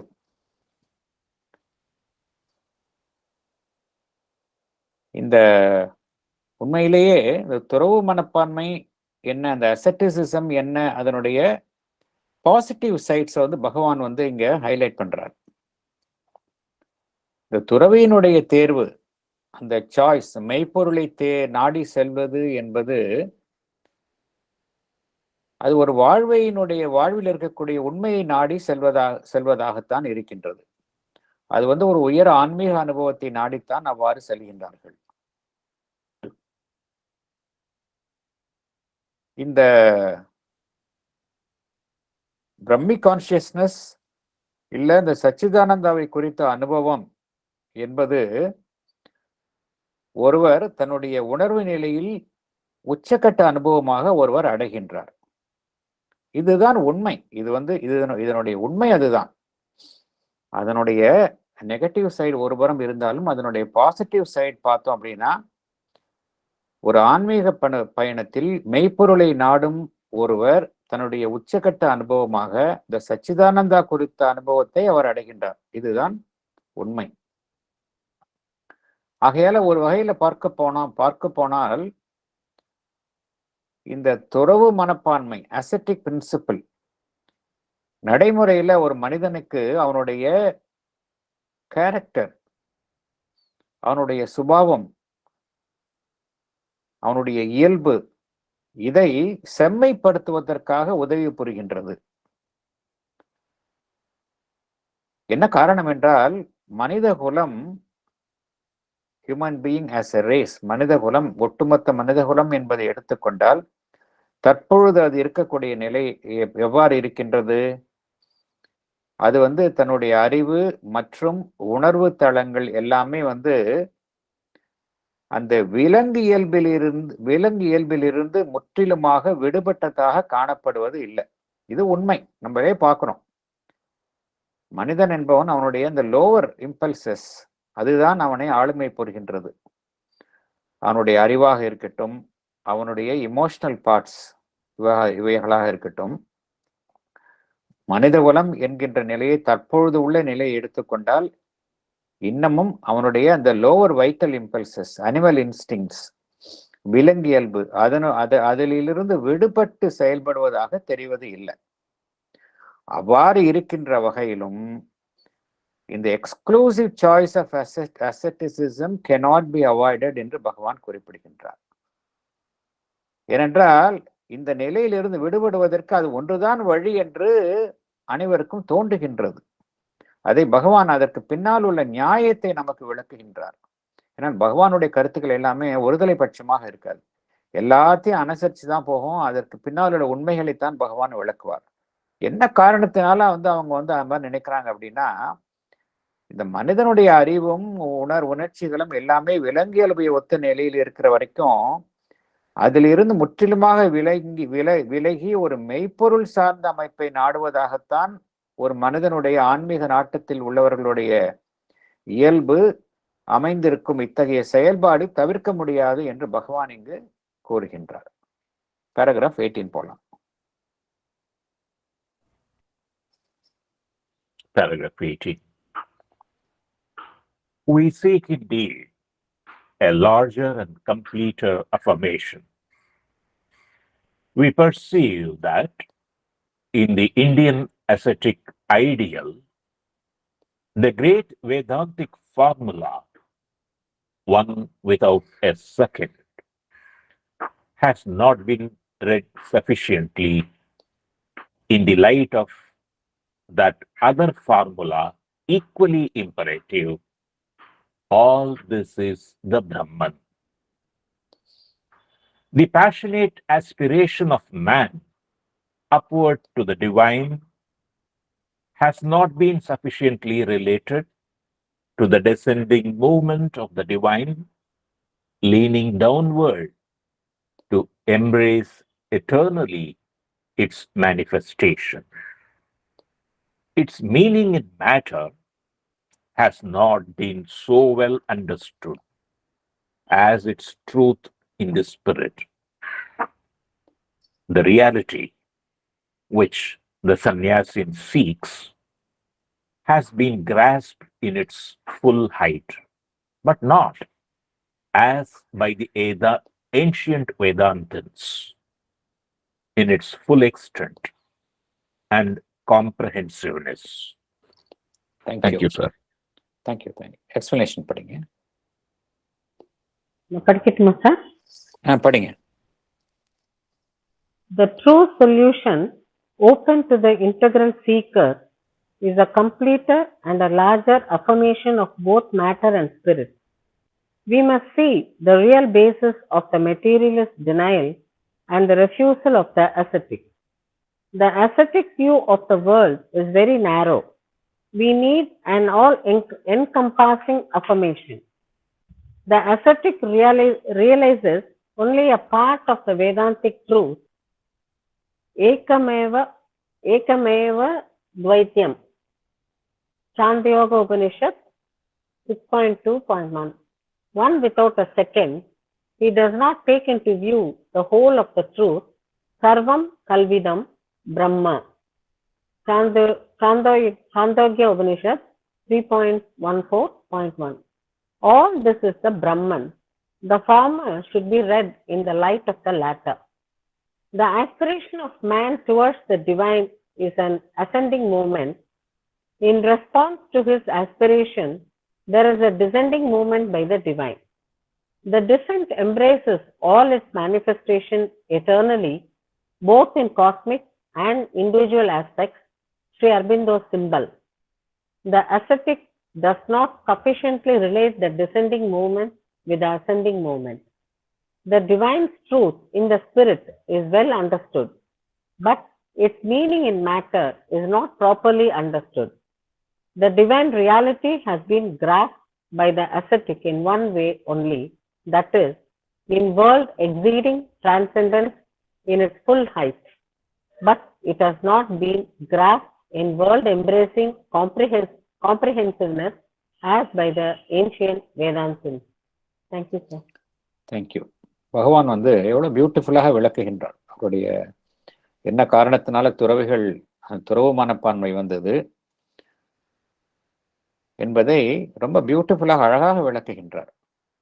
அதுல பின்னாடி இருக்கக்கூடிய உண்மை என்ன அப்படிங்கறத பத்தி விளக்குகின்றார். ஒரு பூரணமான ஒரு ஆன்மீக இந்த பூரணத்துவத்தை நாடுவது என்றால் நமக்கு ஒரு முழுமையான ஒரு உறுதிப்பாடு தேவை.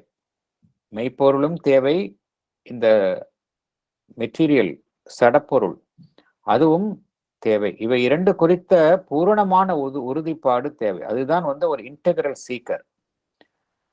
ஒரு பூரணமான ஒரு உண்மையை நாடுபவருக்கு இதுதான் தேவை. வெறும் மெட்டீரியலிசம் அது மாத்திரம் உண்மை என்றோ அல்லது வெறும் ஸ்பிரிட் அது ஒன்றுதான் உண்மை என்றோ ஒன்றை விலக்கி மற்றொன்றை ஏற்றுக்கொள்வது என்பது ஒரு சரியான அணுகுமுறை கிடையாது. இந்த துறவியின் பார்வை என்பது the ascetic view of the world, அது மிகவும் குறுகிய பார்வை. ஆனால் நமக்கு அதையும் கடந்த அனைத்தையும் தழுவிய ஒரு உறுதிப்பாடு தேவை என்று பகவான் இங்கு வலியுறுத்துகின்றார். ஏனென்றால் இந்த வேதாந்திக் உண்மையை the one without a second, அதை மாத்திரம்தான் அவர்கள் எடுத்துக்கொண்டார்கள்.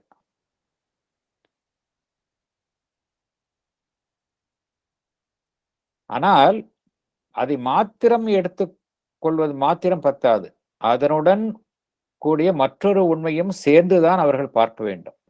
ஒன் வித்தவுட் அ செகண்ட் என்பது மாத்திரமல்ல, ஆல் திஸ் இஸ் அ பிரம்மன். இவை இரண்டு, இதுதான் பகவான் கூறுகின்றார். இவை இரண்டையும் சேர்த்துதான் ஒருவர் பார்க்க வேண்டுமே ஒழிய ஒன் வித்தவுட் அ செகண்ட் என்று பார்த்தோம் என்றால் அது மானிசம் ஆகிவிடுகின்றது, ஒருதலைபட்சமாக ஆகிவிடுகின்றது. மற்றதெல்லாம் பொய் என்று ஆகிவிடுகின்றது. ஆகையால் இந்த இரண்டுமே இந்த சாந்தோக்கிய உபநிஷத்தில் கூறுவது போல இந்த இரண்டு உண்மைகளையும் கலந்துதான் ஒரு சேரத்தான் ஒருவர் பார்க்க வேண்டும். இதுதான் உண்மை. இவ்வாறு பார்த்தால் ஒன்றை விளக்குதல் என்கின்ற கேள்விக்கே அங்கு இடமில்லை. பகவான் என்ன கூறுகின்றார்? இந்த மெய்ப்பொருளை நாடி ஆர்வமுற்று இருப்பது மனிதன், ஆஸ்பிரேஷன் ஆஃப் மேன், மனிதனுடைய ஆர்வம் அந்த மெய்ப்பொருளை நாடி, அந்த பரம்பொருளை நாடி இருப்பது ஒரு மேல் நோக்கிய இயக்கம், ascending movement.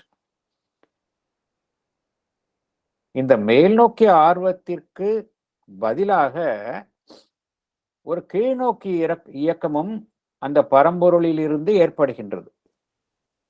Descending movement by the divine. இந்த கீழ்நோக்கிய இயக்கம் என்பது, டிசென்ட் என்பது, இங்கு அனைத்து வெளிப்பாடுகள், இந்த காஸ்மாஸ், இந்த தனிப்பட்ட அமைப்புகள் அனைத்தையும் அது தழுவுகின்றது. ஆனால் இந்த துறவியின் பார்வை என்பது இந்த கீழ்நோக்கி இயக்கத்தை அது கவனத்தில் எடுத்துக் கொள்வதில்லை. வெறும் மேல் நோக்கிய இயக்கத்தை ஒரு ஒருமுகமாகத்தான் அது பார்க்கின்றது. வெறும் அசெண்டிங் மூமெண்ட் தான். அங்கு அந்த டிசெண்டிங் மூமெண்ட் காணப்படுவது இல்லை.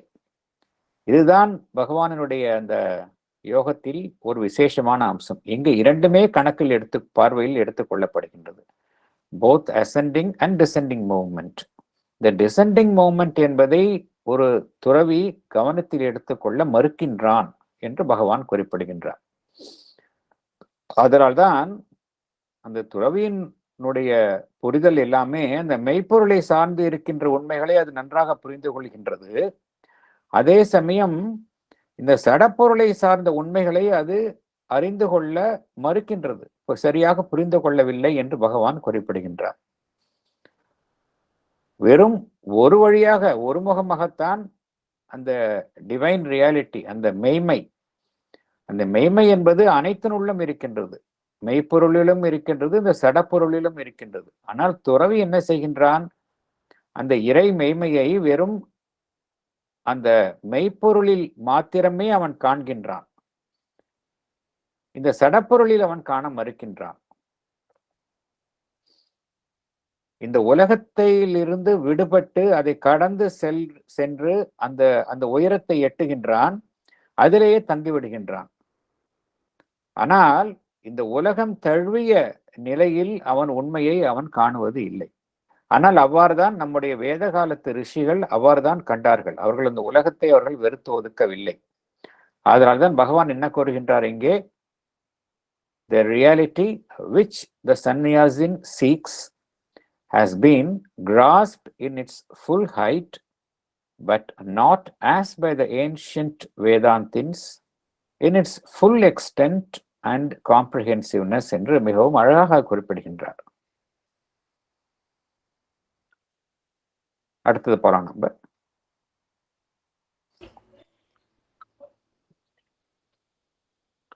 But in our completer affirmation, we must not minimize the part of the pure spiritual impulse.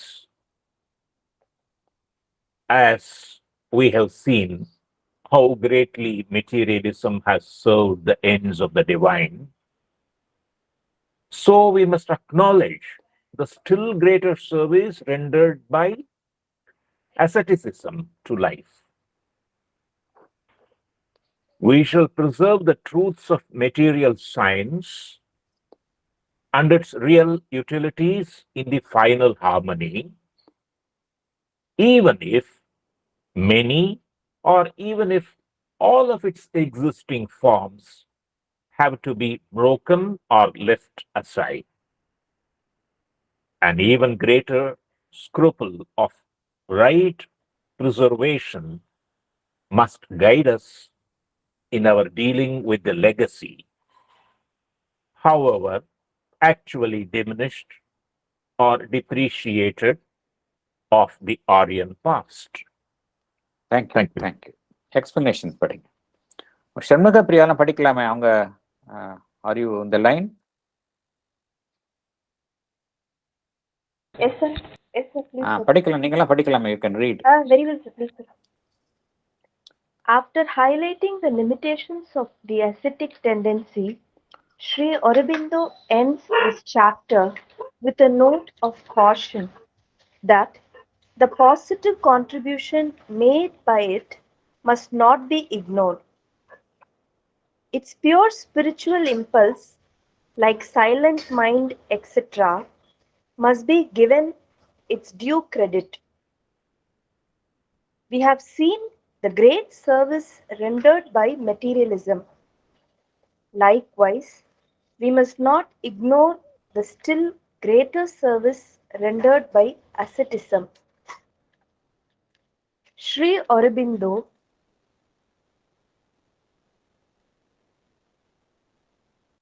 reconciles both material science and spirituality. The scientific truths previous sentence and its previous utilities sentence clear must alla be oru thara padichiruங்க. Sri Aurobindo reconciles. Sri Aurobindo reconciles both material science and spirituality. Yes. The scientific truths and its utilities must be carefully preserved even if they are not carried in its full form. This must result in a final harmony with the spiritual truths. Sri Aurobindo refers to our ancient era as the Aryan past of the Vedic period. The term Aryan refers to all that is good and noble. It refers to the qualities of a fighter who strives and overcomes all outside him and within him that opposes the human advance. Excuse me. Sorry. It refers to the qualities of a fighter who strives and overcomes all outside him and within him that opposes the human advance, who does the work of sacrifice, finds the sacred word of illumination, who is the warrior of the light and traveler to the truth. Such was the rich legacy of our ancient India. It might have been diminished in quality and diluted in its value. Yet, with great scruple, conscience, we should act while trying to preserve our ancient past. In essence, Sri Aurobindo says we must accept the positive aspects of both materialism and asceticism and reject their negative aspects. Both have led to a certain exaggeration. We have to eliminate the exaggeration and harmonize the truths of both. Thank you, sir. Thank you Miss, thank you. இது concluding points பகவான் highlight பண்றார், ரொம்ப அழகாக கூறுகின்றார். நம்ம இந்த அசெப்டிசிசம் அதனுடைய negative ஆஸ்பெக்ட்ஸை பார்க்குறோம், அதே சமயத்தில் இந்த பாசிட்டிவ் ஆஸ்பெக்ட்ஸையும் பார்க்கணும் அப்படிங்கிறார். அதில் இருக்கக்கூடிய பாசிட்டிவ் ஆஸ்பெக்ட்ஸ் எல்லாம் பார்த்தோம் அப்படின்னா, நம்பர் 1 அது மனிதனை அந்த விலங்கியல்பில் இருந்து அது விடுவிக்கின்றது. இரண்டாவது பார்த்தோம் அப்படின்னா, அதனுடைய பியோர் ஸ்பிரிச்சுவல் இம்பல்ஸ், இந்த ஆன்மீக உந்துதல்கள், த சைலண்ட் மைண்ட், மனதில் கிடக்கக்கூடிய மௌனம், ஜீவனில் கிட்டுகின்ற மௌனம், இத்தகைய அம்சங்கள் எல்லாமே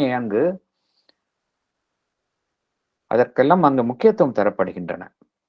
இதையெல்லாம் நாம் கவனத்தில் கொள்ள வேண்டும். எவ்வாறு அந்த பொருள் முதல்வாதிகளினுடைய பங்கு ஆன்மீகத்திலிருந்து தேவையற்ற விஷயங்கள், மூட நம்பிக்கைகள், அவைகளை அகற்றுவதற்கு அந்த பொருள் முதல்வாதிகள், அக்னாஸ்டிசிசம், அதே போல இந்த அவர்களுடைய பங்கு எவ்வாறு ஆன்மீகத்தை தூய்மைப்படுத்துவதற்கு, ஆன்மீகத்திலிருந்து ஆன்மீகத்திற்கு புறம்பான விஷயங்களை அகற்றுவதற்கு எவ்வாறு அவைகள் உதவியதோ அதே போல அதைவிட அதிக சேவையையும் அதிக பயனையும் நமக்கு இந்த துறவு மனப்பான்மை, அசெட்டிசிசம் நமக்கு வழங்கியுள்ளது. அதை நாம் கவனத்தில் கொள்ள வேண்டும். We must not ignore the still greater service rendered by asceticism. பகவான் இங்க என்ன சொல்கின்றார்? இந்த மெட்டீரியல் சயின்ஸ் என்பது நாம் நடைமுறையில் நாம் அதைதான் அதனுடைய பயனை நாம் அனைவரும் அடைகின்றோம். இதையும் இந்த மெய்ப்பொருள் சார்ந்த விஷயங்கள், ஸ்பிரிச்சுவாலிட்டி, இவை இரண்டையும் நாம் ஒத்திசைவோடு அணுக வேண்டும். இந்த விஞ்ஞானபூர்வமாக நாம் கண்டறியும் உண்மைகள், அவைகளால் நமக்கு கிட்டக்கூடிய பயன்கள், அவைகள் அனைத்தையுமே நாம் கவனமாக பாதுகாக்க வேண்டும். இறுதியாக இவை இரண்டையுமே நாம் ஒரு ஒத்திசைவோடு அந்த ஆன்மீக உண்மைகளோடு, சயின்டிபிக் ட்ரூத்ஸ், விஞ்ஞானபூர்வமாக கண்டறியப்படும் உண்மைகளையும் ஆன்மீக ரீதியாக கண்டறியப்படும் உண்மைகளையும் இரண்டையும் நாம் ஒரு ஒத்திசைவோடு நாம் அணுக வேண்டும். இவை இரண்டுக்கும் இடையில் நாம் ஒரு ஒத்திசைவை உண்டாக்க வேண்டும். இது பற்றி கூறும்பொழுது பகவான் ஒரு அழகாக ஒரு ஸ்டேட்மெண்ட், ஒரு வாக்கியத்தை அவர் இங்கு தருகின்றார். An even greater scruple of right preservation must guide us in our dealing with a legacy பாரம்பரியம், legacy however actually diminished or depreciated of the Aryan past என்று பகவான் குறிப்பிடுகின்றார். நம்முடைய அந்த பாரம்பரியம், ஆரியன் பாஸ்ட், அது எவ்வாறு இருக்கின்றது? ஆரியன் என்கின்ற வார்த்தைக்கு பகவான் விளக்கம் அளித்துள்ளார். இங்கு தரப்பட்டுள்ள விளக்கம் பகவான் கொடுத்துள்ள விளக்கம். த glossary of Sanskrit words used by Sri Aurobindoல Aryan என்பதற்கான விளக்கம் அங்கு தரப்பட்டுள்ளது. இந்த ஆரியன் என்றால் என்ன என்றால், ஆரியன் என்றால் ஒரு ரேஸ் கிடையாது. இங்கு பகவான் குறிப்பிடுவது இந்த ஆரியன் என்பது என்ன அர்த்தம் அப்படின்னா, எதுவெல்லாம் இந்த வேத காலத்து அந்த காலத்தை குறிப்பிடும் பொழுது இந்த Aryan past of the Vedic period என்று பகவான் எதை குறித்து குறிப்பிடுகின்றார் என்றால், all that is good and noble, எவையெல்லாம் உன்னதமானதாகவும் நல்லதாகவும் இருக்கின்றதோ அதையெல்லாம் இது சுட்டி காட்டுகின்றது. இந்த வார்த்தை அதை தான் அது சுட்டி காட்டுகின்றது.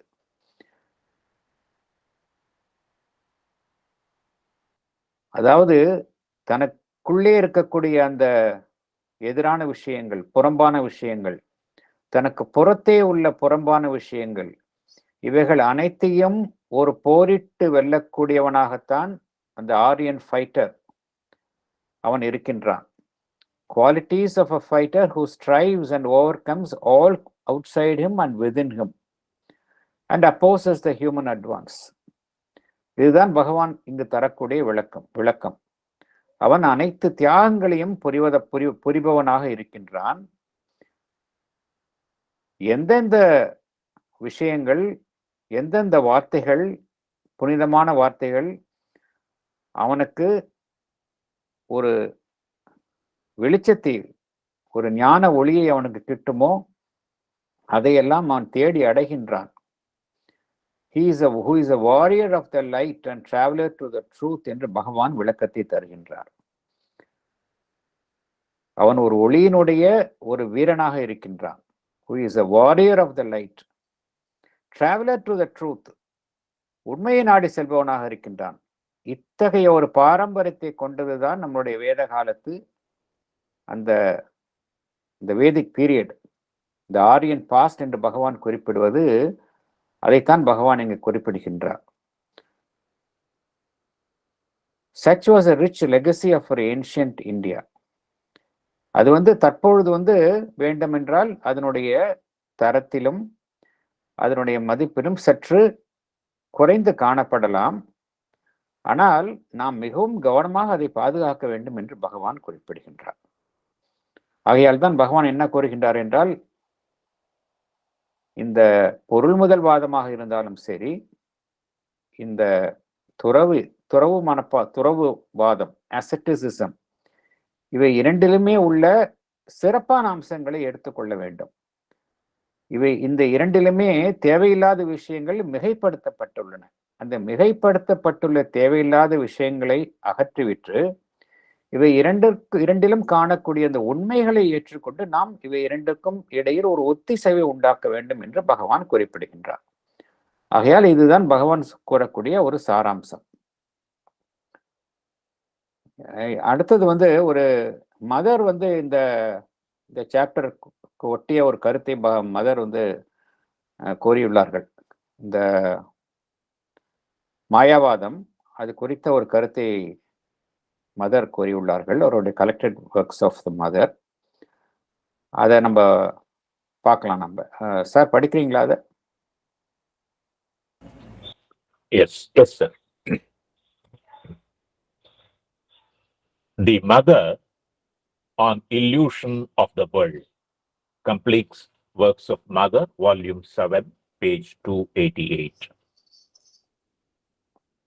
It began with the teaching of the Buddha, who said that existence was the fruit of desire, and that there was only one way of coming out of misery and suffering and desire. It was to come out of existence. And then this continued with Shankara, who added that not only is it the fruit of desire, but it is a total illusion.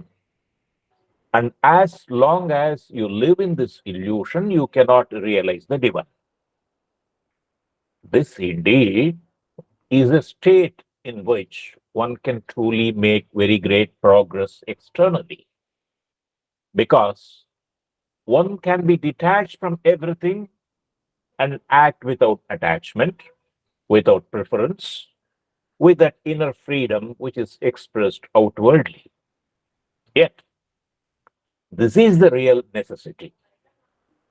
Once this inner freedom has been attained, and the conscious contact with what is eternal and infinite, then, without losing this consciousness, one must return to action and let that influence the whole consciousness turn towards action. This is what Sri Aurobindo calls bringing down the force from above. In this way, there is a chance of being able to change the world, because one has brought in a new force, a new region, a new consciousness, and put it into contact with the outer world. So, its presence and action will produce inevitable changes, and let us hope a total transformation in what this outer world is. So we could say that the Buddha quite certainly had the first part of the experience, but that he never dreamt of the second, because it was contrary to his own theory. His theory was that one had to run away. But it is obvious that there is only one way of escape: to die. And yet, as he himself has said so well, you may be dead and be completely attached to life, and still be in the cycle of births and not have liberation. And in fact, he has admitted the idea that it is by successive passing lives on the earth that one can manage to develop oneself to reach this liberation. But for him, the ideal was that the world would not exist any longer. It is Shankara who took over and made the thing altogether complete in his teaching. If we go back to the teaching of the rishis, for example, there was no idea of flight out of the world. For them, the realization had to be terrestrial. They conceived a golden age very well, in which the realization would be terrestrial. But starting from a certain decline of vitality in the spiritual life of the country, perhaps from a different orientation which came in, you see, it is certainly starting from the teaching of the Buddha that this idea of flight came, which has undermined the vitality of the country, because one had to make an effort to cut oneself off from life. The outer reality became an illusory falsehood, and one had no longer to have anything to do with it. So naturally, one was cut off from the universal energy, and the vitality went on diminishing. And with this vitality, all the possibilities of realization also diminished. But it is very remarkable. I have met many people who were trying this method of detachment and separation from life and living exclusively in the inner reality. These people, almost all of them, had in the outer life absolutely gross defects. When they returned to the ordinary consciousness, they were very much lower than one of the elite.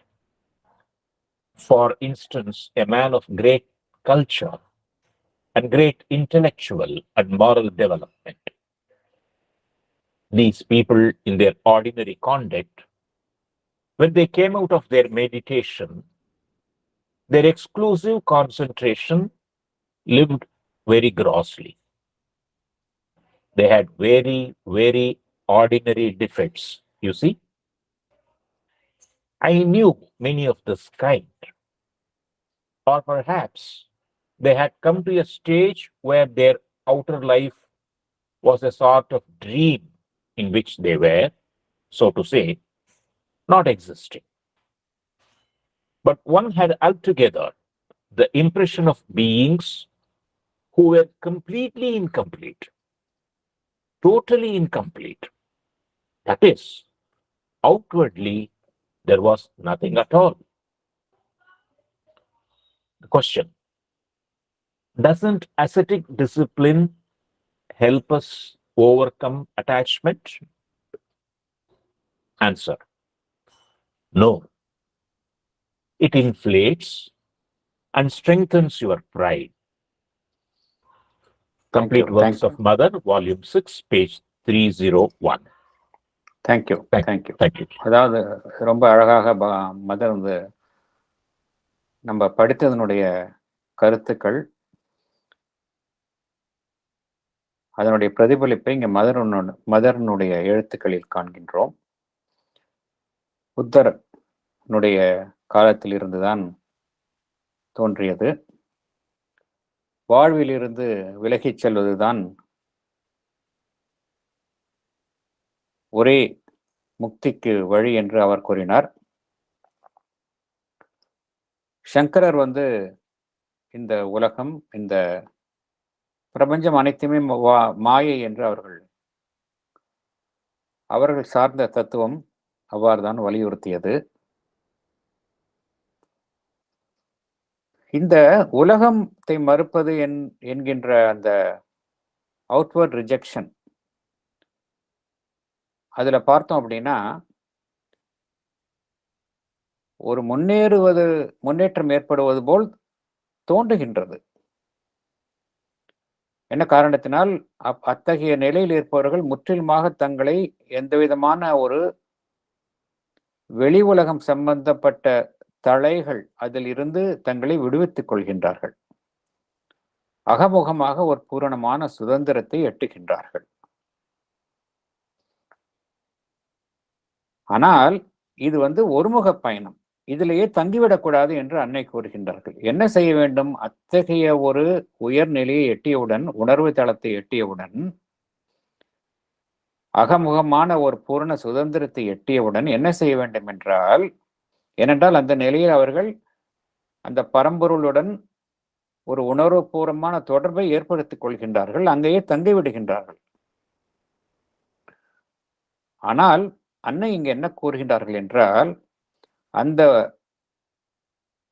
எல்லை கடந்த அந்த பரம்பொருளுடன் ஏற்படுத்தப்பட்டுள்ள அந்த தொடர்பை தக்க வைத்துக் கொண்டு, அந்த உணர்வு நிலையை தக்க வைத்துக் கொண்டு, அதே உணர்வு நிலையுடன் நாம் கீழிறங்கி நம்மை நம்முடைய செயல்களில் ஈடுபடுத்திக் கொள்ள வேண்டும் என்று அன்னை கூறுகின்றார்கள்.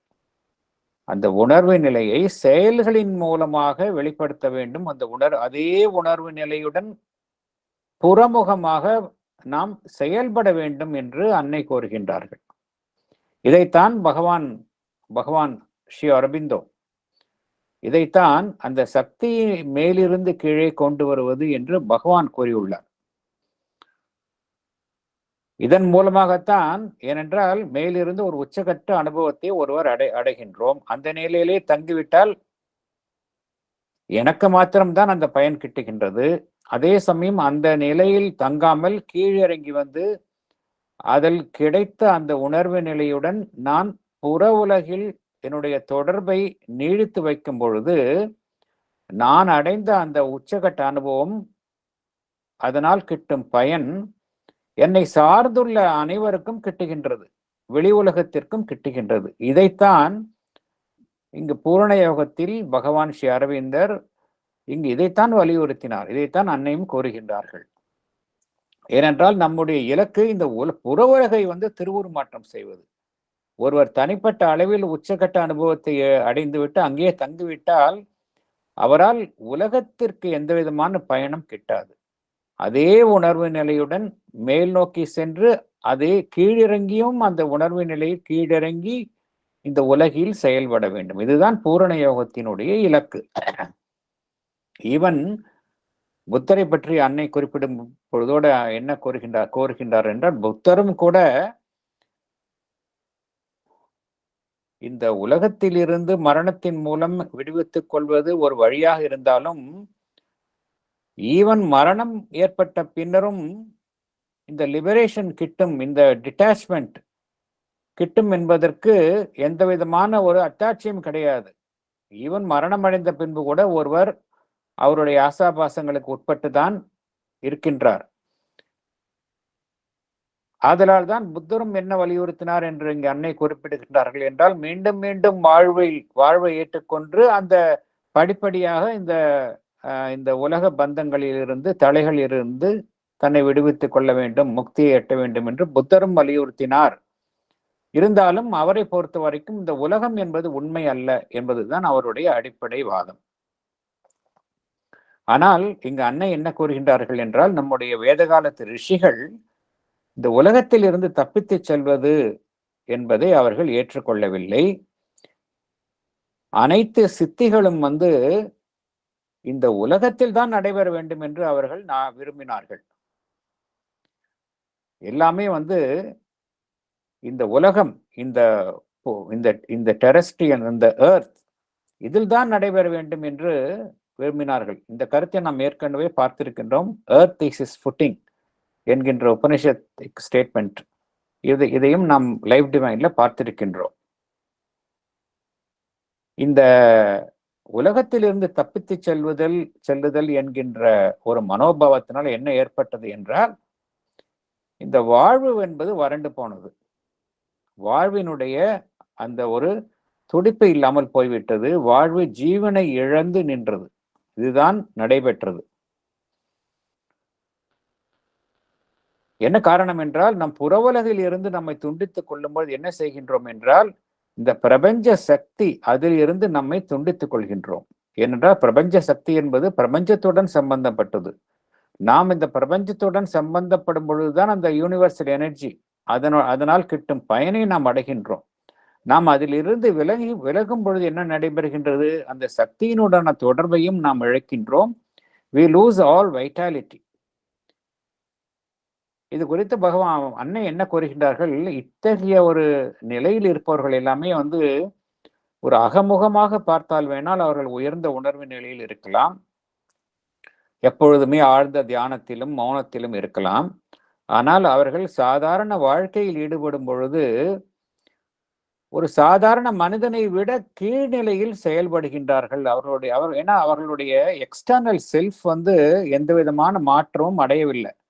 வெறும் அகமுகமாகத்தான் அவர்களுக்கு மாற்றம் ஏற்படுகின்றதை ஒழிய புறமுகமாக எந்த விதமான ஒரு மாற்றமும் அடையாத நிலையில் பண்பாடற்ற நிலையில் பண்பட்ட நிலையில் இல்லை அவர்கள். அதனால்தான் அவர்கள் அன்னை என்ன கூறுகின்றார்கள்? அவர்களுடைய எக்ஸ்டர்னல் பிஹேவியர் ஒரு சாதாரண மனிதனுடைய பழக்க வழக்கம், அவனுடைய சுபாவம் அதை விட கீழ்நிலையில் இருக்கின்றது என்று அன்னை கூறுகின்றார்கள். they live very grossly என்று அன்னை கூறுகின்றார்கள். மிக மிக சாதாரண குறைபாடுகளை உடையவர்களாக அவர்கள் காணப்படுகின்றார்கள். எனக்கு நிறைய பேரை தெரியும் என்று அன்னை இங்கு குறிப்பிடுகின்றார்கள். ஏனென்றால் அவர்களை பொறுத்த வரைக்கும் அந்த புற வாழ்க்கை என்பது ஒரு மாயத் தோற்றம், அதை நாம் பண்படுத்த தேவையில்லை என்கின்ற ஒரு காரணத்தினால் அவர்கள் புற வாழ்க்கையின் பேர் எந்த விதமான கவனத்தையும் செலுத்தாமல் இருப்பதனால் அவர்களுடைய புற உலகு சம்பந்தப்பட்ட நடவடிக்கைகள் அனைத்துமே ஒரு பண்பட்ட நிலையில் இல்லை என்று அன்னை குறிப்பிடுகிறார்கள். ஒரு சாதாரண மனிதனுடைய உணர்வு நிலைக்கும் கீழாக இருக்கின்றது என்று அன்னை குறிப்பிடுகின்றார்கள். மேலும் இந்த ஒரு கேள்வி அன்னையிடம் கேட்கின்றார்கள். என்ன கேட்கின்றார்கள்? இந்த துறவு சம்பந்தப்பட்ட கட்டுப்பாடுகள், அசெட்டிக் டிசிப்ளின், இவையெல்லாம் ஒரு மனிதனை அந்த ஒரு அட்டாச்மெண்ட், ஒரு பற்றில் இருந்து விலக்குவதற்கு உதவி புரிகின்றதா என்ற கேள்வியை அன்னையிடம் கேட்கின்றார்கள். அன்னை அதற்கு பதில் கூறுகின்றார்கள், இல்லை, அதற்கு மாறாக இத்தகைய ஒரு தீவிரமான ஒரு கோட்பாடுகளை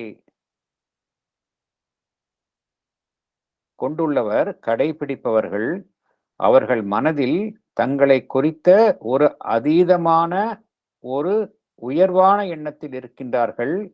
ஆதலால் அவர்களுடைய கர்வம் தான் அங்கு மேலோங்கி காணப்படுகின்றது என்று கூறுகின்றார்கள். இதை நாமே பார்க்கின்றோம். நிறைய பேர் பெருமையாக கூறுவார்கள், நான் இதெல்லாம் பண்றதில்லை, அது பண்றதில்லை, இதை சாப்பிட மாட்டேன், அதை சாப்பிட மாட்டேன் அப்படின்னு சொல்லுவாங்க. ரொம்ப விரதத்தில் இருக்கின்றேன், அது பண்றேன். அதெல்லாம் ஒரு நம்முடைய ஒரு சென்ஸ் ஆஃப் ப்ரைட், அதைத்தான் வெளிக்காட்டுவதாக இருக்கின்றதை ஒழிய உண்மையிலேயே ஒரு பற்றற்ற நிலையை உருவாக்குவதற்கு இத்தகைய ஒரு கோட்பாடுகள் நமக்கு உதவுவது இல்லை என்று அன்னை கூறுகின்றார்கள். Ascetic discipline it inflates and strengthens your pride. நம்மளுடைய கர்வத்தை தான் அது அதிகப்படுத்துகின்றது. ஏன் நான் இவ்வாறெல்லாம் இருக்கின்றேன் என்று ஒரு கர்வம் நமக்கு ஏற்படுகின்றது. இதைத்தான் ஏற்படுத்துகின்றதே ஒழி, இதைத்தான் இந்த சாத்விக் ஈகோ என்றும் வேறொரு இடத்தில் கூறுகின்றார்கள்.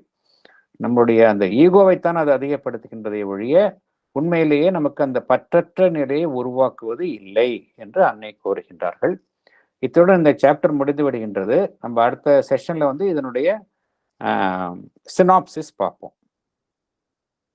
இத்துடன் இந்த செஷனை முடித்துக்கலாம் நம்ம.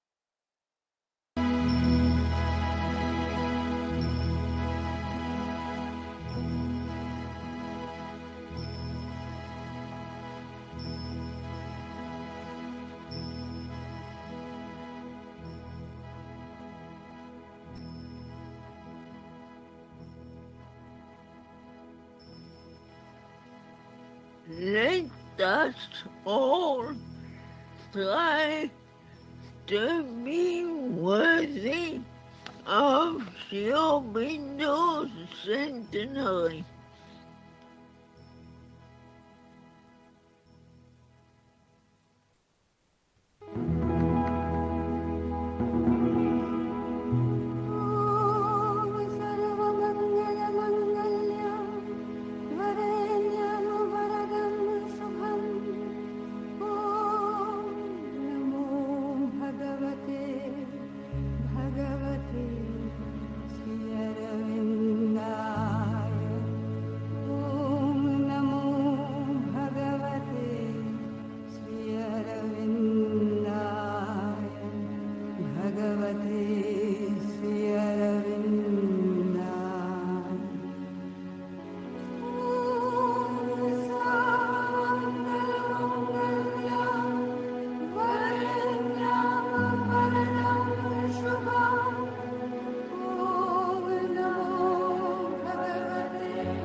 பகவானுக்கும் அன்னைக்கும் நன்றி, அனைவருக்கும் நன்றி.